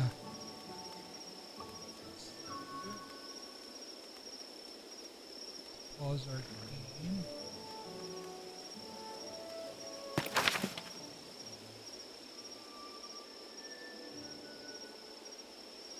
Come in here.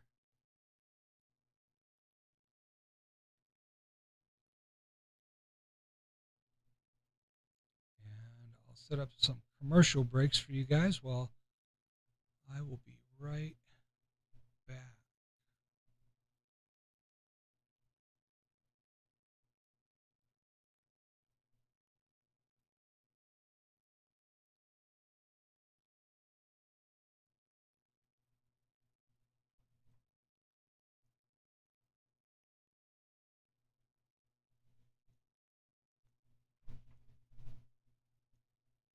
Okay, I will be right back. He loves her very much. Any suggestions? Introducing bigger mounds and bigger Almond Joy. The chocolate's bigger, the coconut's bigger, everything's bigger. My wife. I love her. I hate her.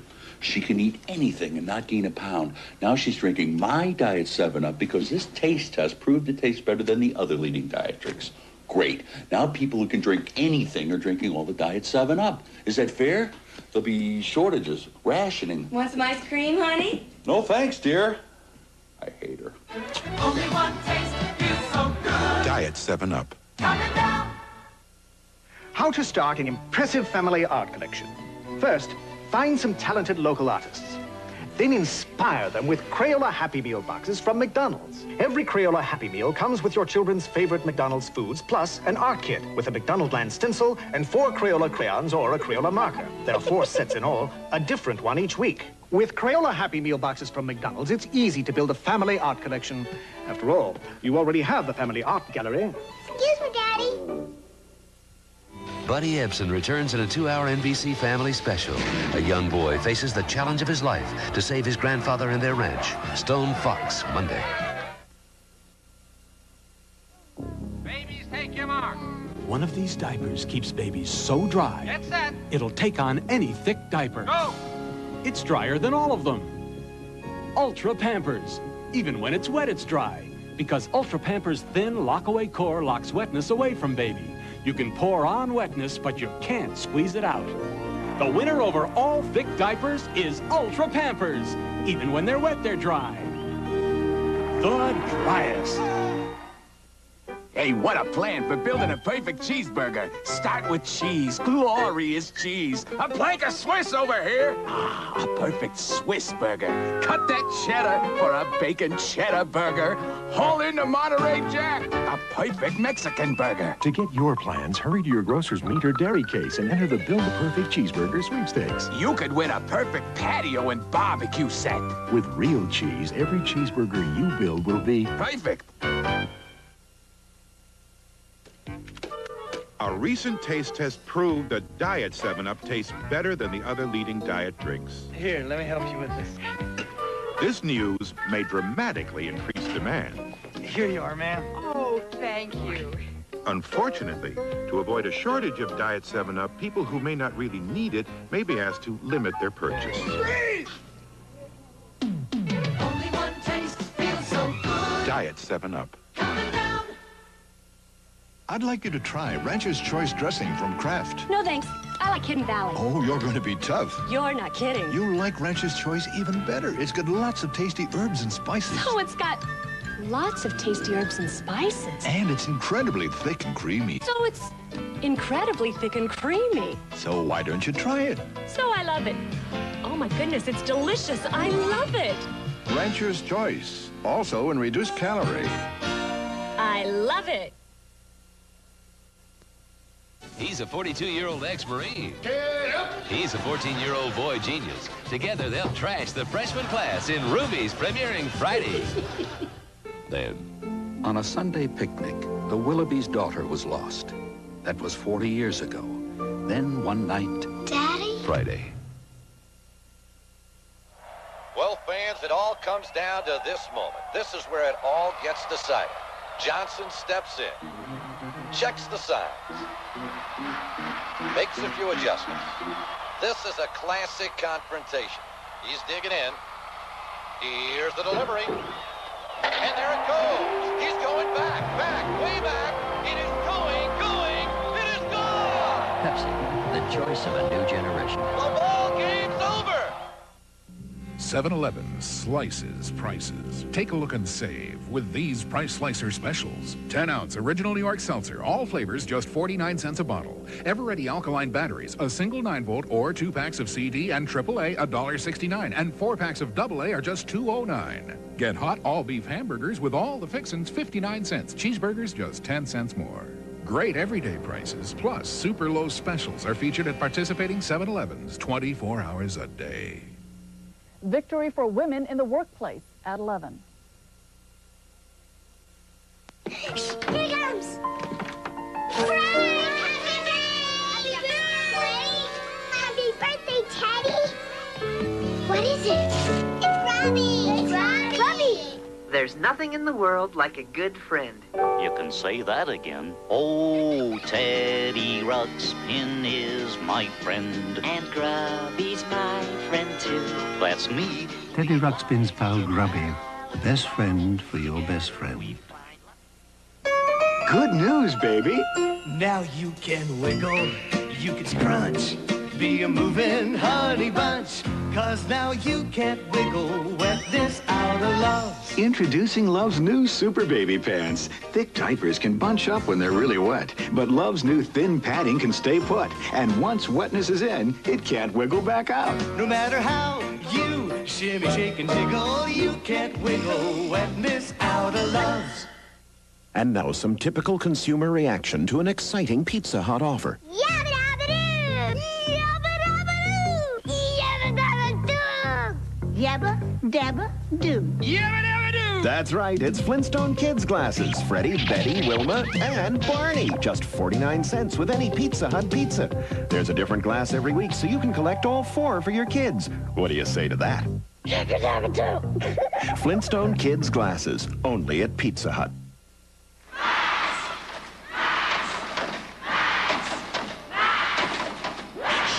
Is this a private party or can any store crash? So, new Coke is catching on. The taste is better and newer than. Oh, you said the P word. So, what I want to know is, if you're drinking Coke, who's drinking Pepsi? You said the P word. If you can't beat it, that's the way. Coke. Raise your hand. Hold it, America. You can raise it or you can raise it higher. Raise it higher. Now you're driving.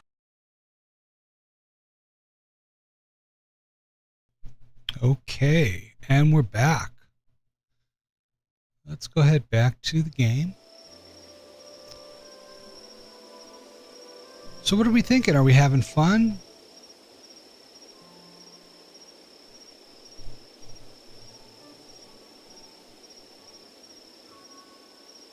Do we like the game? Do we not like the game? Are you guys impressed? You know, I mean, what are your thoughts? How are you feeling?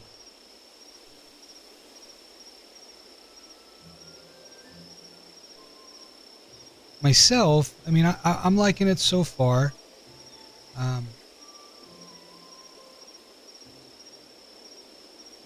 There could have been more in the character creation. To me, more options. But other than that, I'm pretty impressed with it so far. I like it. Now, we haven't really gotten very deep into the game yet, so there's not a whole lot for me to see. But so far, I am liking it. We are 34% of becoming a local, finding our feet. So we still need to ask Farmer Cotton about the missing book of rules. So let's see if we can do it.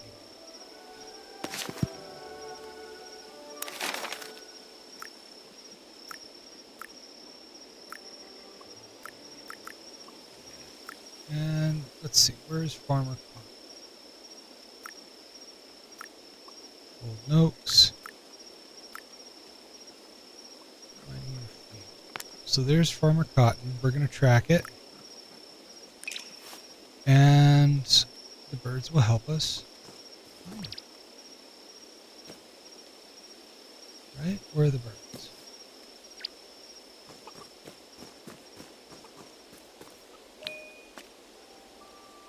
It's just becoming nighttime. When you're ready, head home for bed for a good night's sleep. Stay up too late and you might end up sleeping in.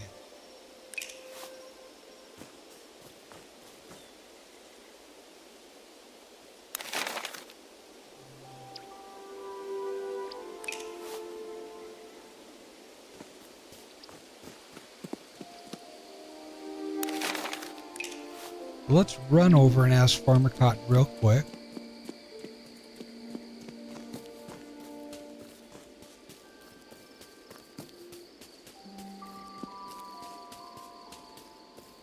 We're just following those birds. Go square. Heading over to the Green Dragon.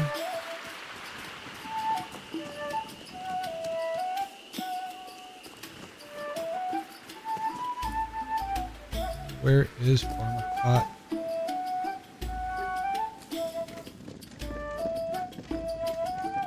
And there he is. Good day to you, gardener.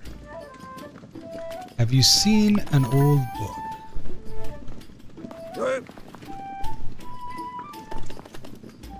Old Noak said he gave it to you. He gave me a book once. It was soaking wet. He said there were animal pictures in it. 3 hedgehogs and a dragon. I'm not sure I want those around the farm. But there were pictures of flowers in it, so I gave the book to Delphi. She likes anything that grows. Talking of growing things, would you like to try your hand at gardening? I have a few bits and bobs to get started. Here's an old watering can and a bag of seeds. Old Ruby's left a nice garden bed. Old Ruby's left some nice garden beds. You'll be a gardener in no time. Is it difficult? Not really. Start simple and you can't go too far wrong.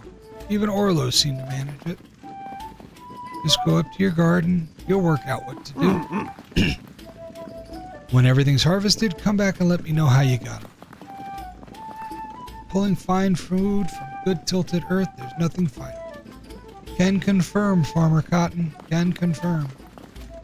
In the meantime, find Delphi and ask her for that book. Watering can unlocked. You can now water garden beds at your home with the watering can. All growing plants require watering every day. Alright, well let's head home. And we gotta do recipe taters and beans.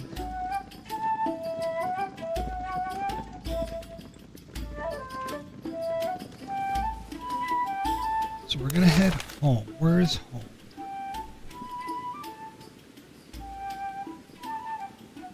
It's Delphi.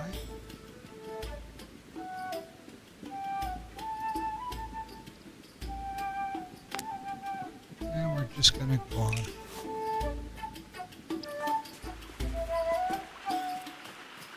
Sleep in our nice warm hobbit bed.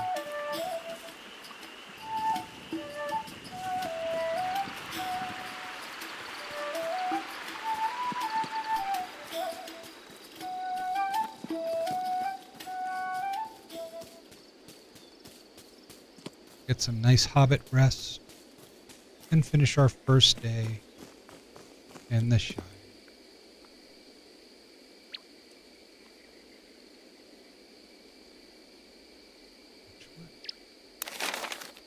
Going straight.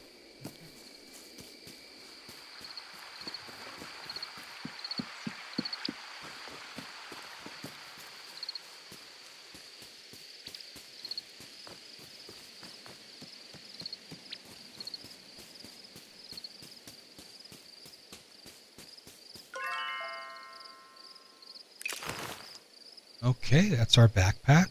Got a lot of nice things in there. Navigate to the seed bag. I don't want to do this yet.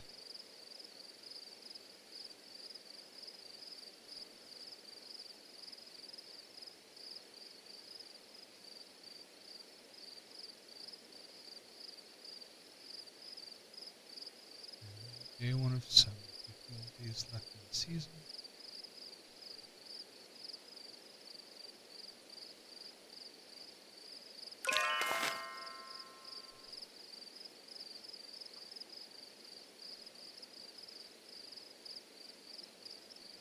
Seeds need to be planted in garden beds, then watered each day as they grow. Plants in dry soil won't die, but they will take longer before they're ready to harvest. It's good to know.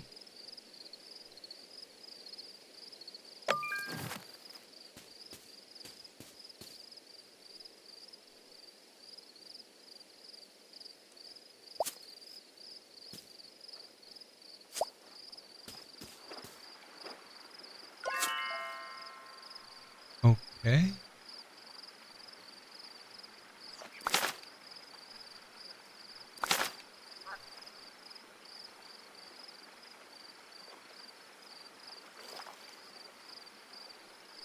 Plant inspect. That's a lot.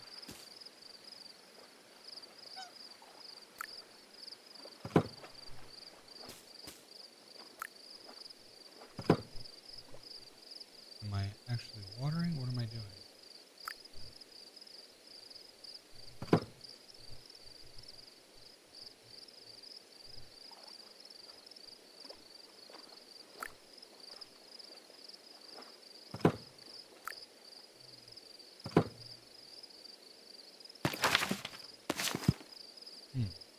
Camera mode.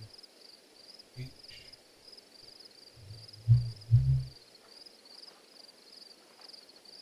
Tab. Furniture are objects that are placed on the ground. Decorations can be placed on the ground and often other surfaces. Gardening includes gardening beds and direct access to your seats.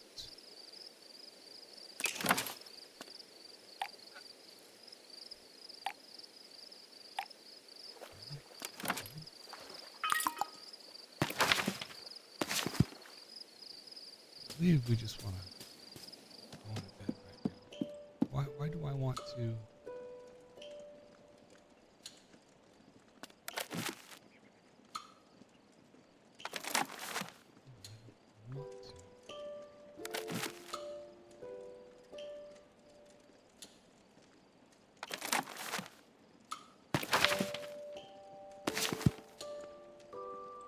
What did I do? I must have done something to get into this mode. So I is inventory.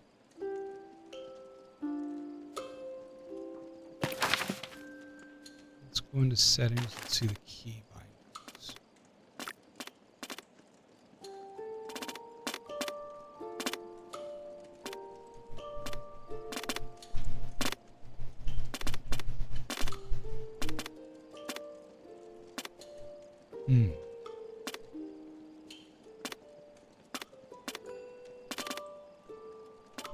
Exit home decoration. Hold H. Alright, so I'm going to hold H. There we go. Alright. So let's... Yes, let's confirm we're going to go to sleep for the day. Cutscene.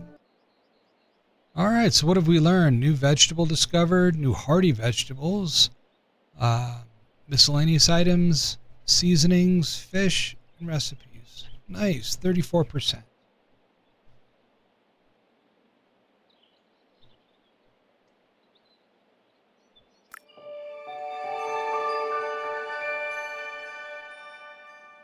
"12 days left in summer, and it looks like I've got more mail."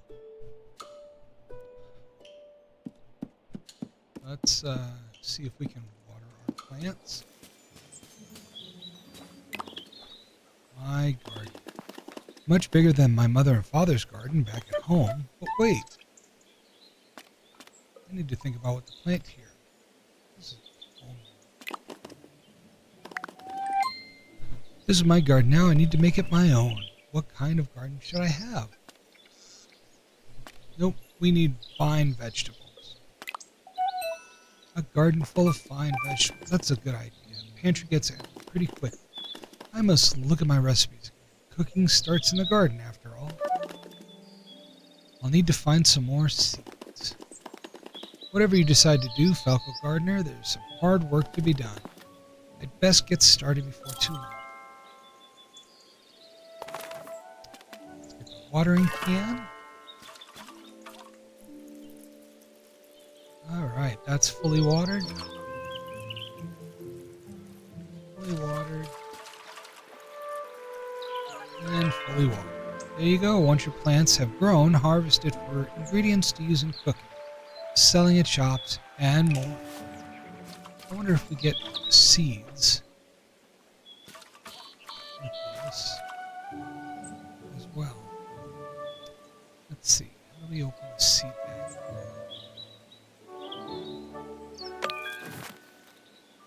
Welcome to Home Decoration. Here you can customize the look and feel of your Hobbit hole and shared meal venues using furniture, decorations, gardening, and styles. So we're going to do gardening.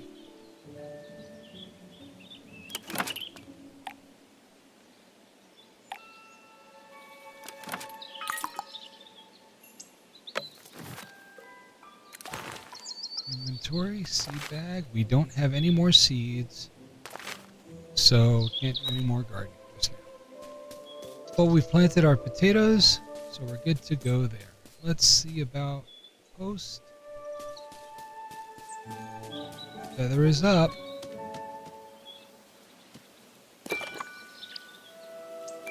Oop, looks like from Orlo.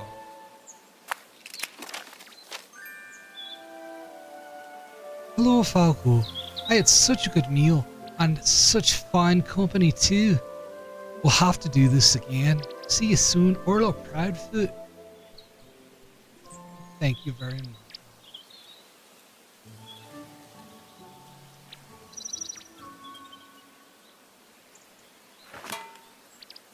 No new letters. Check again tomorrow.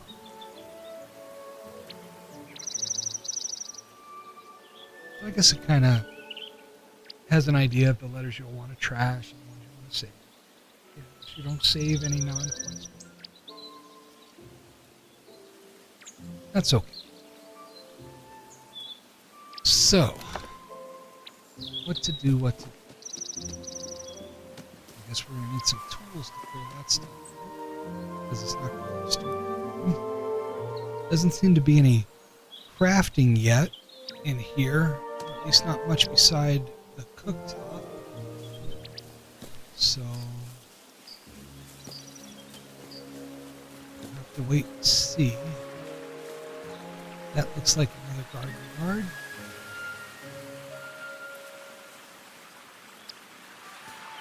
Nice waterfall.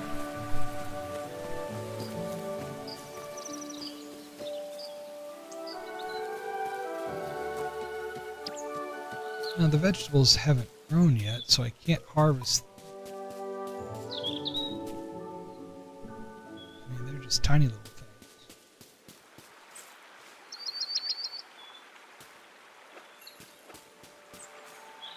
Alright, well let's talk to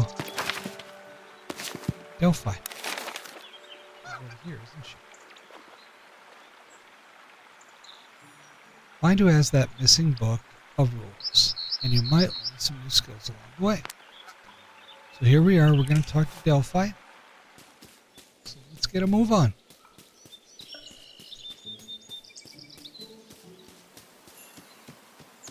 We're going on a trip in our favorite rocket ship. Now, which way?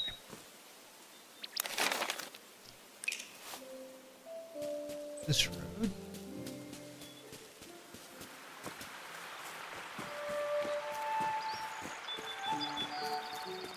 Hello, love. Kind of wish there were more interactions with random people. In my opinion, that would be better. Even if you just say hi. They say, I don't have time to talk right now. This is your last chance to get yourself some bream. What bream is? Delphonium's tree.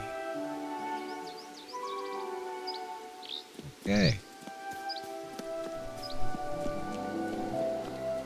So she's a hobbit that lives in a tree. Good to know.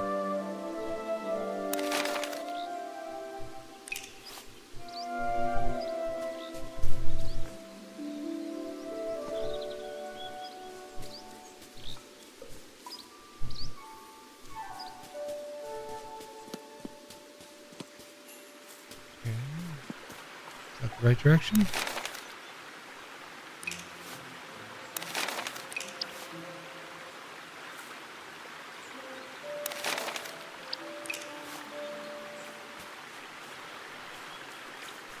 Kind of, but not. So let's go back up to the door.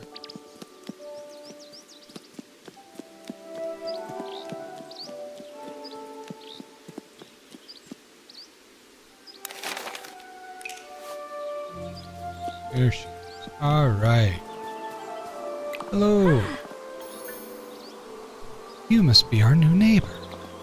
I'm Delphinium Brandon, but that takes too long to say. Just call me Delphi. Hello, Delphi. I'm Falco Gardner. It's lovely to meet you, Falco. Can I help you with something? Have you seen an old book?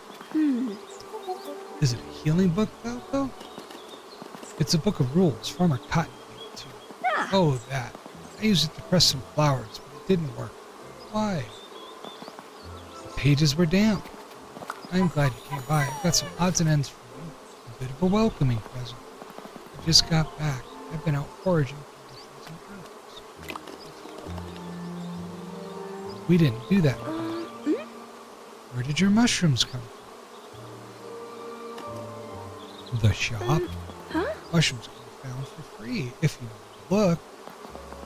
Nuts, berries, mushrooms, herbs, the field and forest are riches, full of riches. And you don't have to pay for anything. Look after the land, and all the animals in it. That's how you pay for what the land gives you. How do I start? See those butterflies? Follow them. They'll lead you to where the compass is. See where they take you. See what you find. I will. Make sure you come and find me after. I want to see what Bywater is getting. I've just remembered. I took that old book to Willow's. It had a picture of Oliphant in it. Little Daisy loves Oliphants. I'd better see if Willow's got it though. Okay, let's follow the butterflies.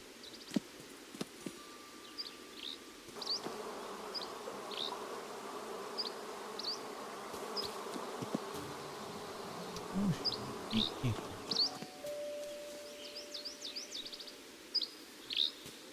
Butterflies.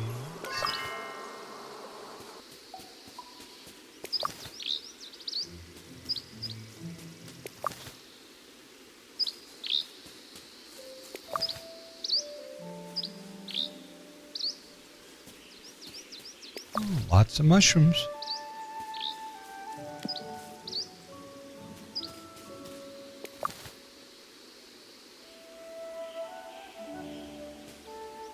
Let's see. Okay. How many of those do we need?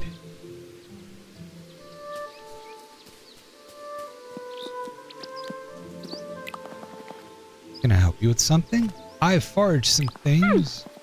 It sounds like you found some real treasures. You're a natural forager. I get better at it. Keep practicing. The more you look, the more you'll find. My mother used to run a foraging club. It's a pity we don't have it anymore. Anyway, I don't get many visitors of late. Thank you for coming to see me. Thank you. Alright, so we need to go find the willow.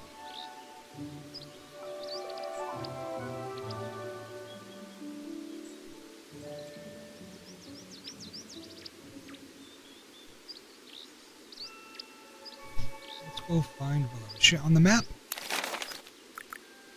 Looks like Willow is on the map. Let's follow the birdies. Go.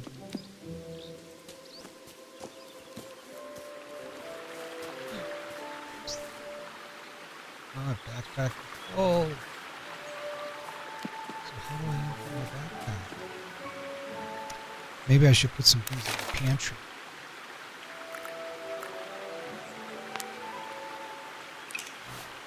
Let's go put some things in the pantry. I'm not ready for my pantry. Why not?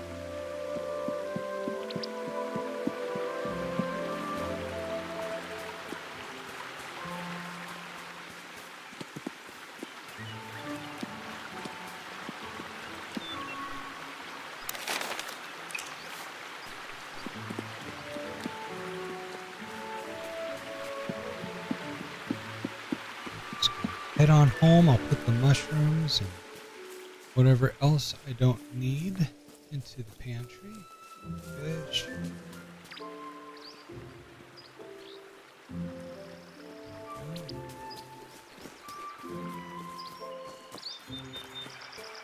There. And it looks like we've got another letter as well.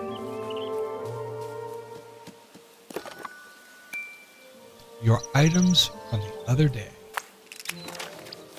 I had some things to give you the other day, but I didn't know your pack was full. Here you go. So let's go ahead and put this stuff in our pantry, and then we'll come get the box.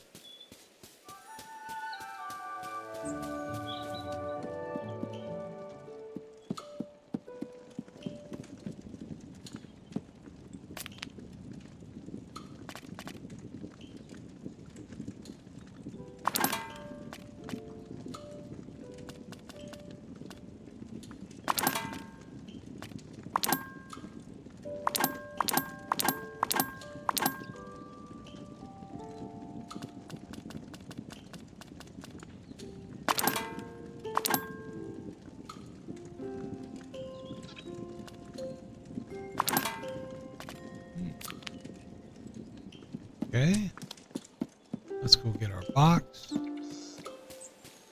We don't want to leave it outside. It may get wet.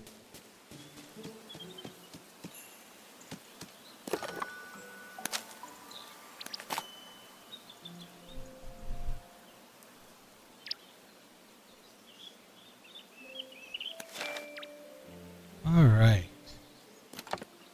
So we should have that in our backpack now, so let's go put that in the pantry as well, and then we'll go see Willow.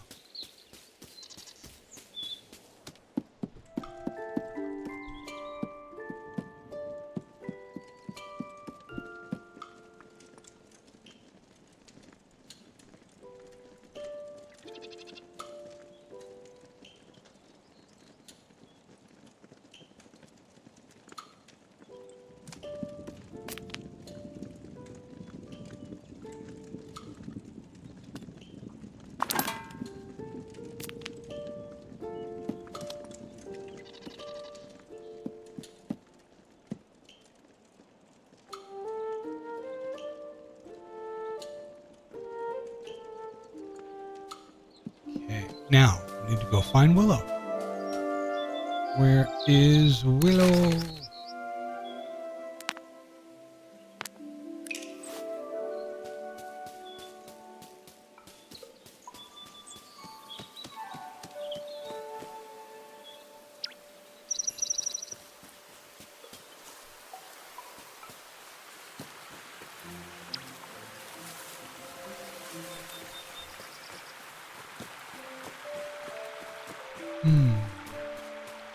On.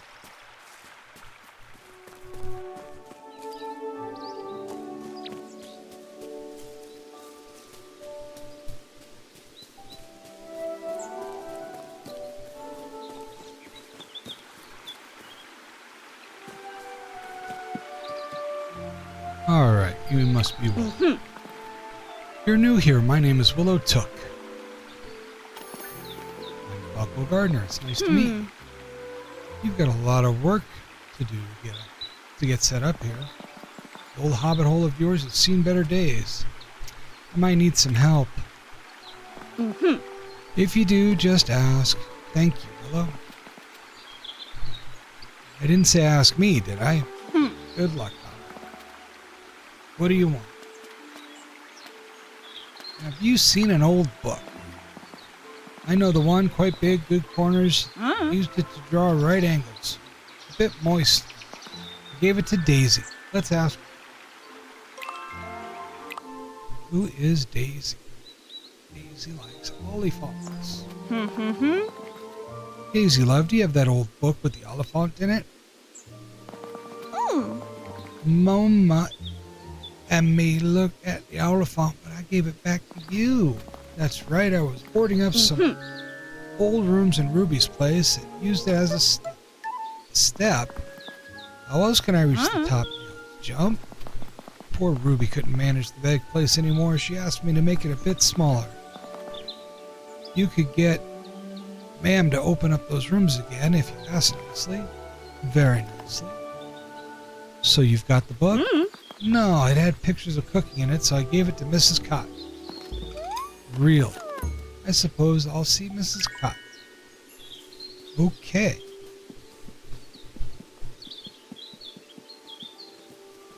You'd think Mrs. Cotton would know, since we were talking about it right beside her.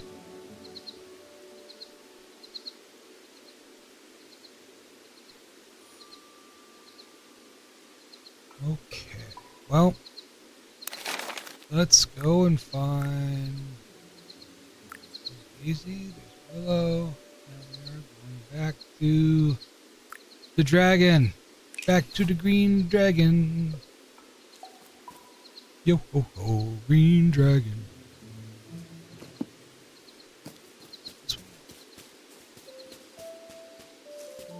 Yep.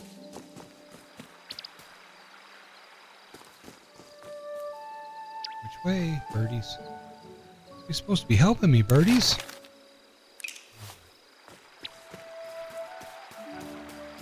There's Birdie.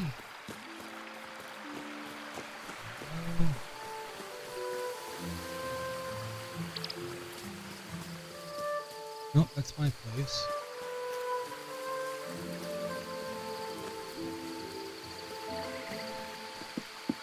All right.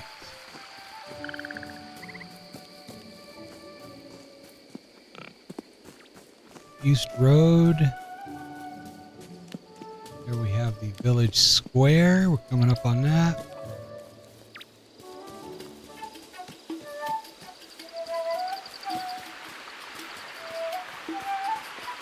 And up the hill. Through the wagon. Drag on. I don't do that tongue thing.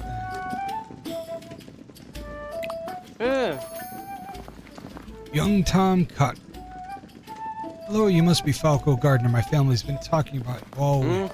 I'm young Tom Cotton. My dad's old Tom Cotton. Everyone calls him Farmer Cotton. Everyone calls me young Tom. I'll see you soon, Falco. Good day to you, Falco Gardner. Goodbye. Got to go and feed the animals soon. See you later. All right. Where is Mrs. Cotton? There she is. What can I do for you? Have you seen an old book? She did. It had some good roast bird dishes in it. And there was this picture of a hobbit chasing a wild goose. That hobbit really fed up. Know how he feels. Speaking of cooking, I hope you make some lovely meals in that kitchen of yours. Here's something to get you started. And let me tell you a secret. Use all the equipment in that lovely kitchen of yours. Chop, boil, and fry. You'll get perfect texture. Remember, smooth or crunchy, tough or tender, texture makes taste even better. Once you've cooked a few things, you come back and we'll see how you're going on. So, that old book of Ruby's, that old book was Ruby's in the first place. I gave it back to her. Where's it now? I have no idea, but I'll tell you who might know. Nora and Fesco. They were with old Ruby all the time. She taught them their letters. I'll ask Nora and Fosco then. You might want to be a bit careful there. They were awful fond of her. It'd be better to do it kindly. How about you show off your cooking skills and make them each a nice meal? New happy memories will push away sad ones, I reckon. I'll cook 2 meals and then I'll write them an invitation at my writing desk. All right, very good. Is there anything else I can help you with, Falco Love? No, thank you. Goodbye, Falco Love. It's always lovely to see you.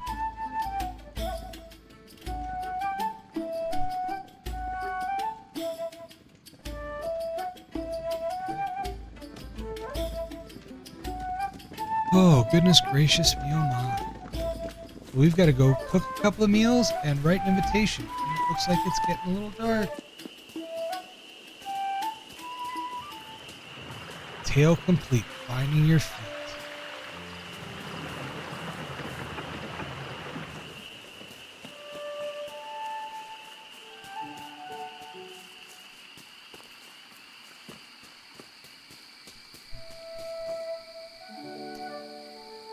Okay, let's see. We need to go back home.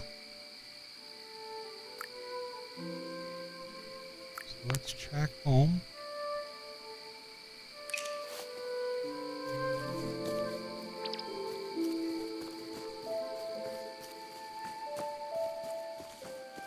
You know, there's some games you play where you know exactly where everything is. And you've traveled it so many times. It's like second nature. And then there are other games where you just gotta find everything all over again. Every single time. I remember the first MMO I played was EverQuest. And I played that game all the time. Until I think it was the 4th expansion. Started playing in 99. And it was either that game, I had a choice. That game or Anarchy Online. So I chose EverQuest because I like the fantasy element. And I got to know the land of EverQuest so well.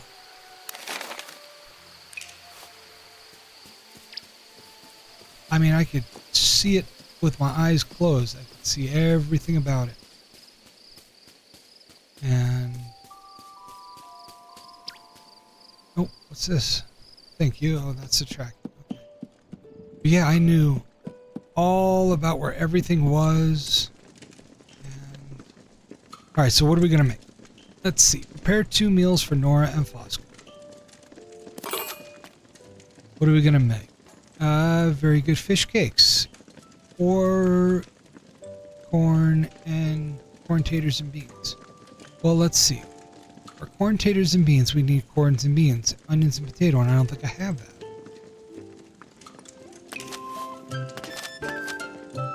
Wait, I do, and I do have it all.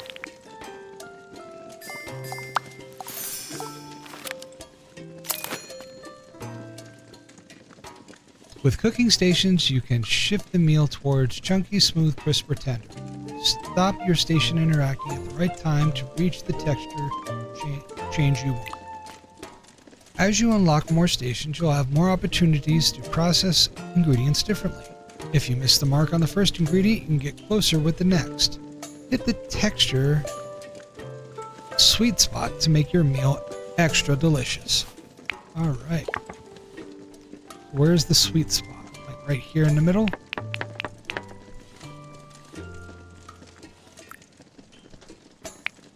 I hope that's the sweet spot. So we want to make it chunky.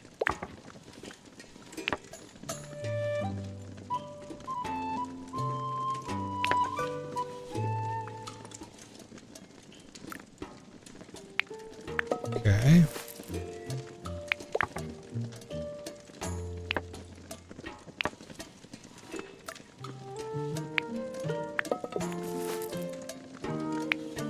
And we want to make it tender.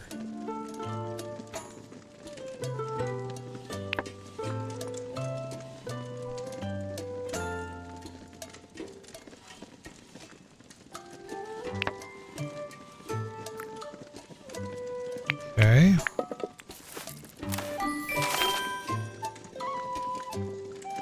Two. So store in the pantry.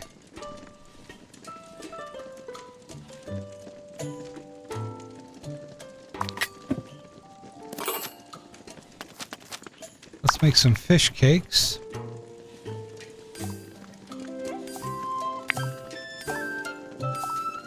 onion, fish, potato. Okay, we're gonna take just a second.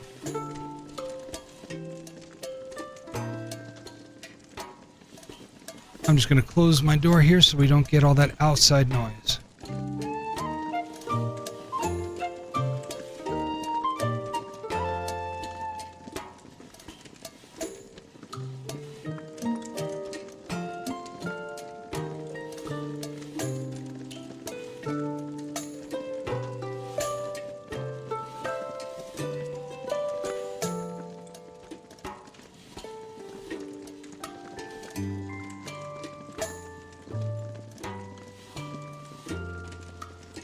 Alrighty, I'm back.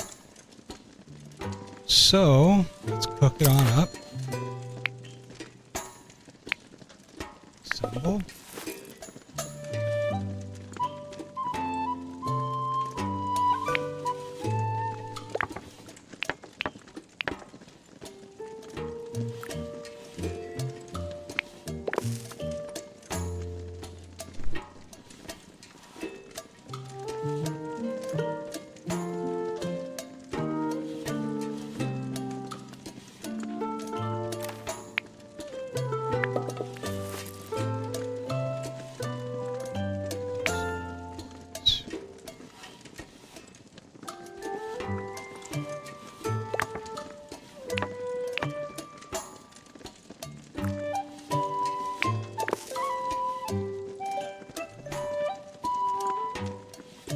How do I do this part? Seasoning.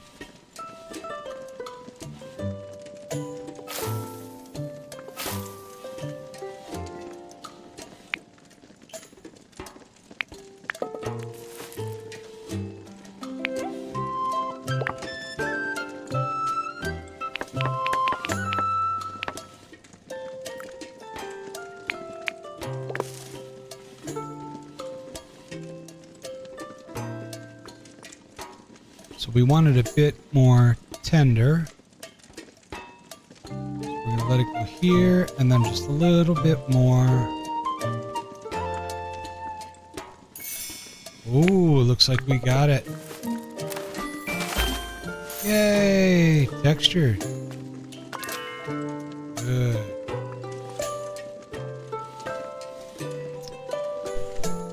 Nice.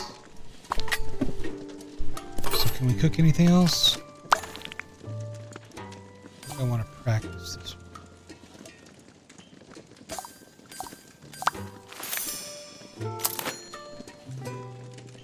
So we want this smooth.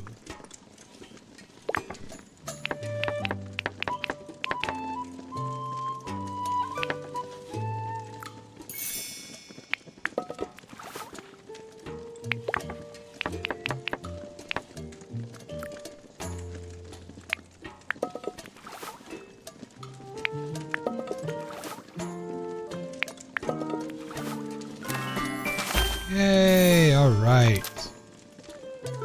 Okay. Looks like we're doing a good job. I wish cooking was really this easy. It'd be nice.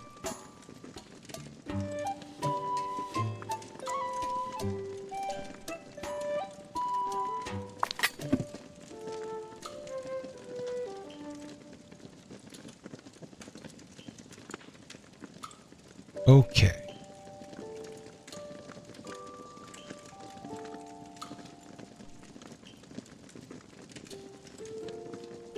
So now that we've got the meals, we need to go and write our invitations. Let's go to the writing desk.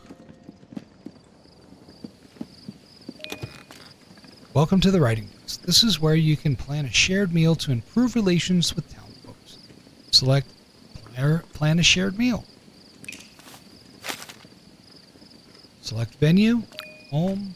Each town folk will be craving two things, meals and flavor.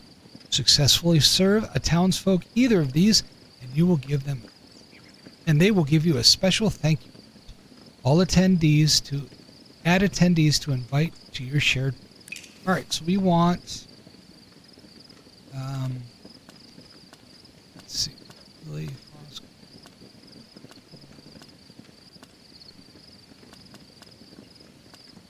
What do we want?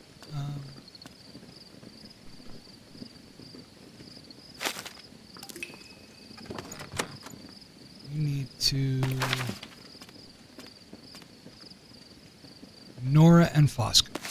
So we want Nora and Fosco.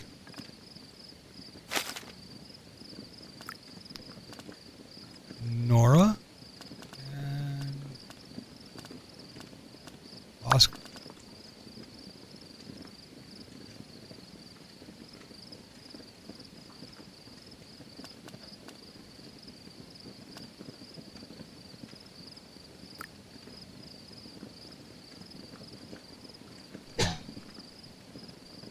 Okay. I'm inviting you to a shared meal.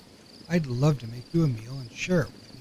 Send me your reply. I'll definitely start to let me know what sort of food you fancy, and I might definitely be able to make it.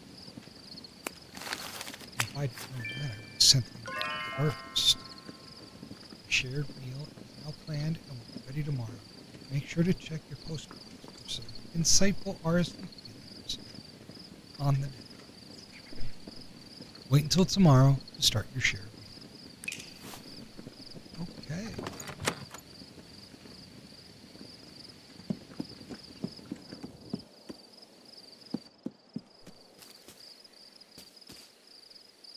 And it's looking like nighttime. So let's go ahead and go to sleep.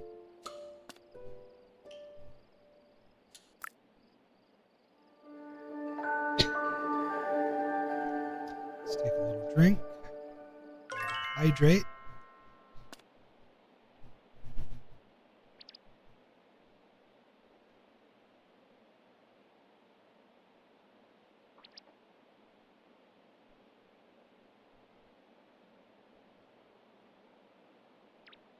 All right. New vegetables, miscellaneous, and recipes discovered. Okay, so we got, a rainy day.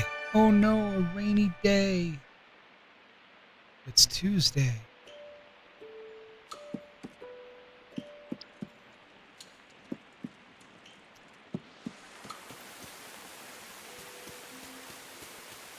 We have got to get that front door fixed.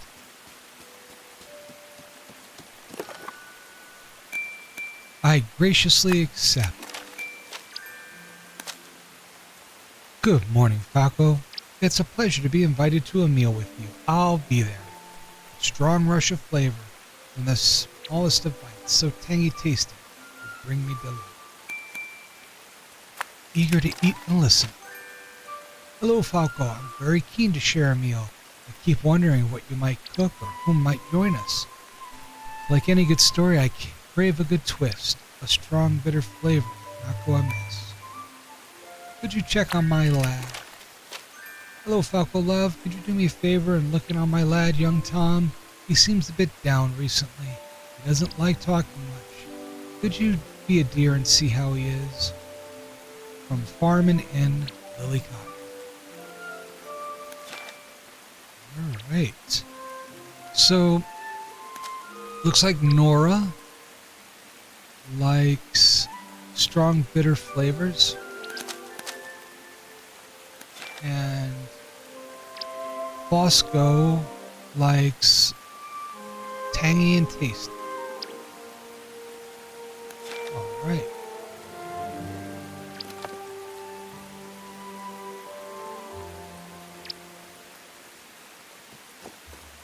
Okay, guys. Let's see here. Nice. I wonder if we need to water when it's raining.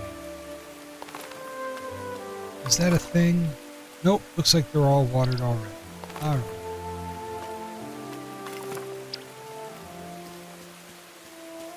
Okay.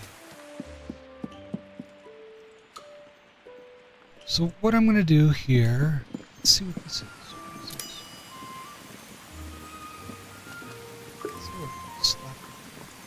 We're going to call it right here for now. I'm going to play in for a little while. And let's see if we can save. save the game. Just confirm it's saved. Yes. All right. And exit out.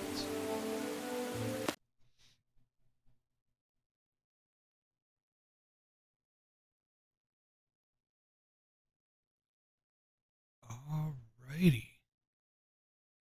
So that was good. I had a good time with that game with y'all. I enjoyed playing.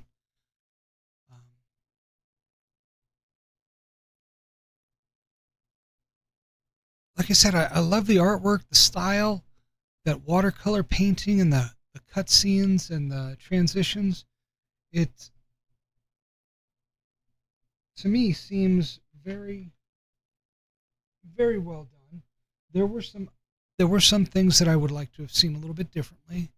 Some better options in the character creation would have been nice.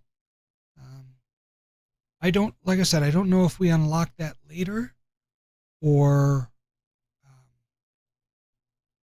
if we ever get the chance to, or if this is the extent of the character creator. If it is, then I would have to say the game was probably rushed to get content rather than flavor.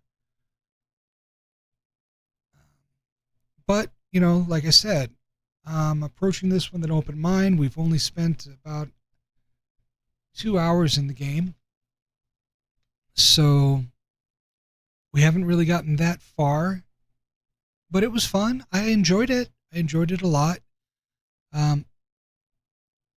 Being a garden gnome, there are many things to do around the house, so unfortunately I cannot play all day today.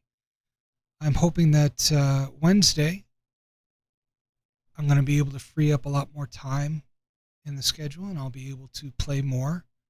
Then let's see what we have going on for Wednesday.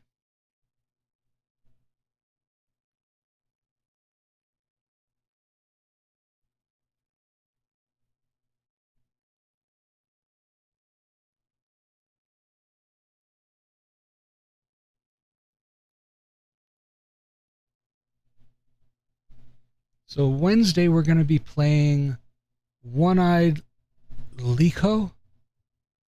One-Eyed Liko. That's a horror game. So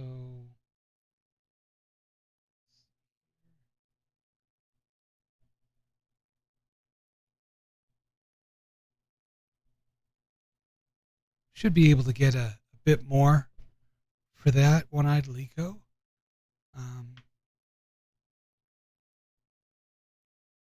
Should be fun. I love horror games. I love to, I'm not really scared by horror games very often, but I like the eeriness of it and the vibe that it gives off.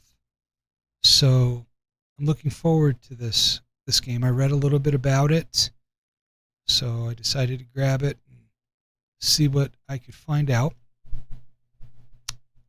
But we'll take a look at it on Wednesday and see how it goes. Well, thank you guys for joining me. Thank you for stopping by, whomever did. Thank you all. I hope that y'all come back and join me next time on Wednesday. We have a good time together, talk about some new things, and try to change up the backgrounds and everything. Still getting used to this, still learning a lot, still trying to learn OBS and VTube Studio. Still trying to navigate my way around this world. It's been a great journey.